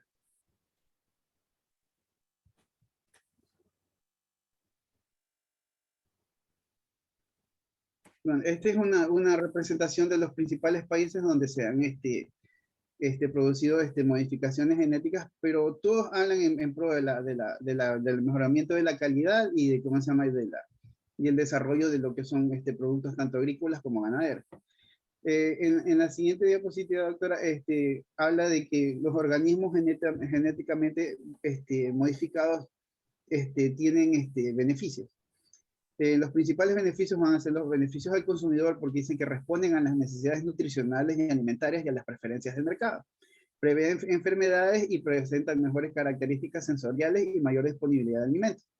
En los beneficios del productor dicen que son organismos genotípicamente mejor adaptados a los factores ambientales adversos y tienen un crecimiento y desarrollo acelerado, una reducción también de los costos y una mayor vida y estándar a determinados tipos de alimentos, resistencia a los herbicidas, ya lo que se había mencionado, y a las infecciones microbianas. Y también hacen hincapié en un beneficio al medio ambiente porque hablan del uso más racional de lo que es la tierra, el agua y sus nutrientes, y disminuye el empleo de sustancias quimiotóxicas como fertilizantes o plaguicidas. La siguiente diapositiva.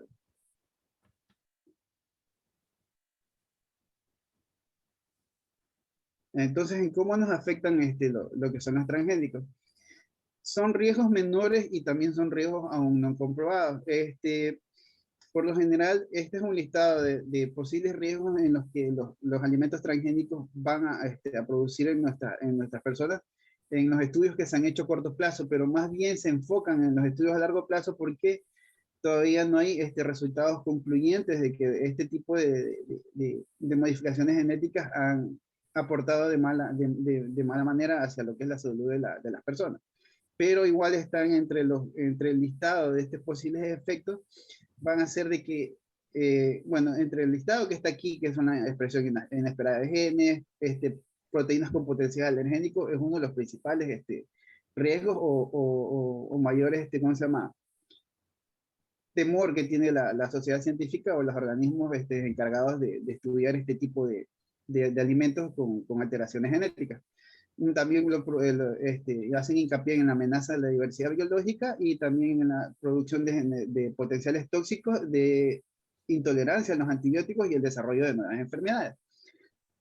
Por lo general, hacen hincapié en que entre los principales efectos adversos están el desarrollo de lo que son, como ya les decía, alergias, porque ¿cómo se llama? A lo que se producen alteraciones de los genes que se transfieren de un organismo a otro, pueden codificar ciertas proteínas que pueden ser alergénicas para un grupo de población.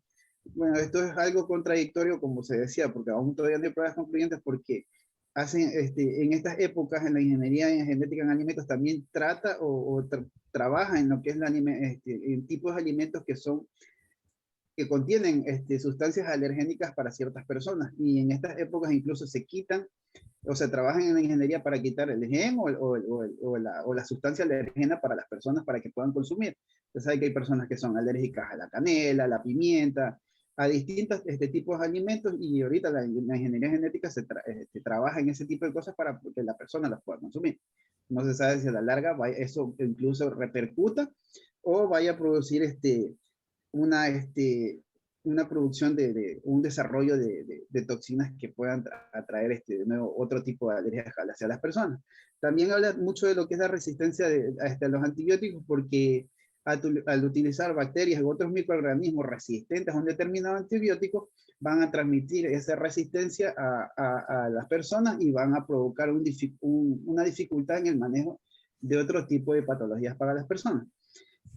Y también mencionaba en que también se pueden crear incluso antinutrientes, porque son como, al ser sustancias que son modificadas genéticamente, se pueden perder también los valores nutricionales de los alimentos que son genéticamente modificados.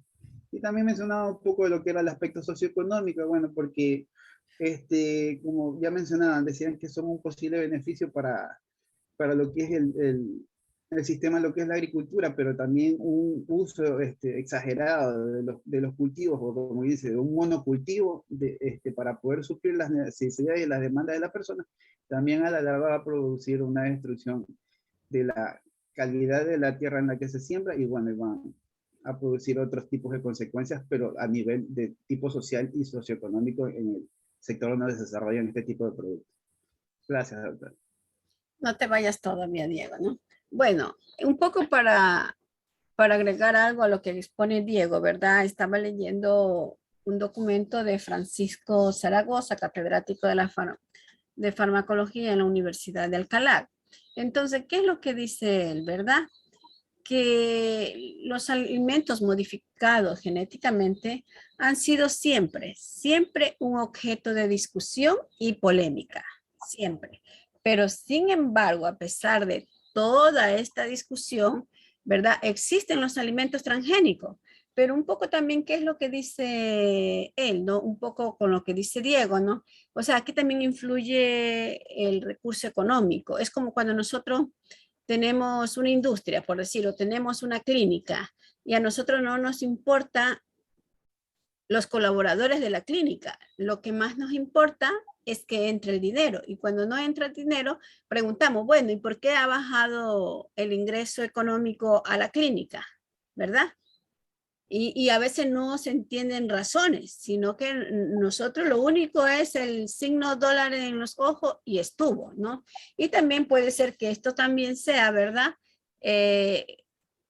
¿Cómo le digo yo? Como para obtener dinero de estos alimentos, ¿no? Y también que nos dice que no obstante la pugna de todo esto y partidario de este tipo de alimentos se han visto avivadas después que más de un centenar de premios Nobel firmaran una carta abierta que instaban a organizaciones, ¿verdad?, a abandonar su campaña contra los transgénicos. Otra vez volvemos al factor monetario, o sea, los grandes que tienen la industria, los premios Nobel, ¿verdad? Lógicamente que son, pienso yo, que son manipulados para que ellos vengan y den una resolución a favor de esto, ¿no? También no hay duda que cuando se piensa, o sea, o cuando nosotros tenemos los alimentos en la mesa, nosotros nos preguntamos, bueno, ¿y realmente qué estamos consumiendo? ¿Qué es lo que estamos consumiendo? ¿Sí? ¿Son alimentos naturales o son alimentos transgénicos? Porque es verdad que cuando uno va a una tienda o a un supermercado, pues ya las etiquetas, gracias a la gestión de esto de la información, ¿verdad? Nosotros tenemos que saber qué alimento es transgénico y qué alimento no es transgénico. Y nosotros es que tenemos el libre albedrío, ¿verdad?, de escoger alimentos transgénicos o alimentos naturales, porque nadie nos puede obligar, ¿sí? Y también cabe señalar que hay mucha desconfianza, ¿no? Que a pesar de que este alimento me diga, perdón chicos, me sacó el Zoom, ¿sí? Hay mucha desconfianza, que aunque esta etiqueta de este alimento diga que es natural y que no es transgénico, ¿verdad? Nosotros no estamos seguros que el contenido que está dentro de este envase de verdad sea natural, como lo dice la etiqueta, ¿no? También cabe señalar que pues lógicamente hay muchas voces negativas, ¿verdad? Con relación a los alimentos transgénicos. ¿Qué nos dice la Academia Nacional de Ciencia e Ingeniería y de Estados Unidos? Que han publicado un estudio en el que no se han encontrado evidencias que existe un mayor riesgo para la salud. Dice que no se han encontrado evidencia, pero si ustedes buscan Fundación Natura, en Fundación Natura van a encontrar, ¿no? Y lógicamente que nosotros como ecuatorianos, ¿verdad? En el 2000 había un programa mundial, el Programa Mundial de Alimentos, en el cual se les daba a los pacientes mi papilla y mi bebida, mi papilla para los niños menores de 5 años y mi bebida para las mujeres embarazadas y mujeres que estaban dando de lactar. Entonces, ¿qué decían ellos? Ellos no querían consumir, ya no iban a los centros de salud a retirar la papilla ni la bebida porque decía que le provocaba alergia, que le cogía una picazón, decían ellos que me hacen ronchitas y un montón de cosas, ¿no? Entonces, ¿qué hizo? Me parece que el presidente era Correa. Y entonces, ¿qué dice? Que ¿cómo se dice? Que esta soya, ¿no? Que ya nuestros nativos o nuestras indígenas, como ustedes le quieran llamar, o nuestra gente que puede cosechar la soya, ¿verdad? Ellos, con ese producto que se cosechaba dentro del país, era que había que hacer mi papilla y mi bebida. ¿Por qué? Porque en cambio la papilla y la bebida que venían, pues parece que no era con la soya nuestra, ¿no? Entonces, ¿qué es lo que cabe en nuestro pensamiento? Que a lo mejor esa soya que provocaba tantas reacciones adversas que no estaban de acuerdo, que no les gustaba a nuestros pacientes, pues era una soya transgénica, ¿no? Eso, lógicamente nunca se hizo un estudio del contenido de la soya, si era natural o era transgénico. Y así nosotros podríamos decir muchas cosas, ¿no? Y que a lo mejor pues ya hasta nuestros agricultores, como ya lo mencionaron los compañeros, pues también ya estamos utilizando sustancias que, bueno, que no es transgénica porque la alteración de genes se la hace en laboratorio, no se la hace en un campo, ¿no? Pero sin embargo, esa siembra que se ha cambiado a que sea genéticamente modificado, pues echa semillas y esas semillas son las que se van repartiendo, ¿no? Ahora no tenemos problema, a lo mejor pueden ser después de 10, 20, 30 años, qué sé yo, que vaya a pasar algo, ¿no? Eso, entonces yo también les comentaba el día de la tutoría a los compañeros, ¿verdad? Que hace mucho tiempo, qué sé yo, 1900 y algo, la universidad tiene una finca, ¿no? Y que estaban madurando la idea de a un chancho, ¿verdad? Ponerle omega 3 y omega 6, ¿no? Entonces, como eran amigos, yo le decía, bueno, ¿y entonces qué voy a comer? ¿Pescado o chancho? ¿No? De ahí ya dejé de tener contacto, bueno, por ocupaciones de ellos, por mis ocupaciones que no coincidían los horarios, etcétera, etcétera. Ya me perdí, o sea, me perdí en el sentido que yo ya nunca pregunté si en realidad habían hecho esto o no lo habían hecho, ¿sí? Entonces, eso es lo que tendríamos que ver nosotros y poner mucha más atención en los alimentos que nosotros consumimos, ¿no? Personalmente, pues yo le había preguntado también al compañero si que él iba a recomendar cuando ya tenga su título el consumo de alimentos transgénicos. Él dijo que no, ¿no? Porque realmente no todo está dicho. Y yo, por ejemplo, como nutricionista, si es que hay por decir, supongamos en el terremoto, y si los otros países me enviaban alimentos transgénicos, yo sí lo usaba, pero porque yo quería era que en ese momento la gente no se me muriera. Ahí yo no estoy pensando qué va a pasar mañana, ¿no? Pero si nosotros tenemos alimentos naturales, pues deberíamos de consumirlo. Pero en caso extremo, pues lamentablemente es supervivencia, ¿no? ¿Se da o no se da? Entonces eso es lo que nosotros tendríamos que ver. Bueno, chicos, muchas gracias y ya saben, pues la próxima semana tenemos la clínica y llevar los instrumentos y materiales que ya les dije. No se olvidarán de imprimir, ¿verdad? En este caso, las curvas, ¿sí? Y también leer. Sí, entonces nos vemos hasta el día de la próxima semana. Jordan, ¿te puedo llamar? Se escapó Jordan. Bueno, nos vemos, chicos. Bye. Hasta luego.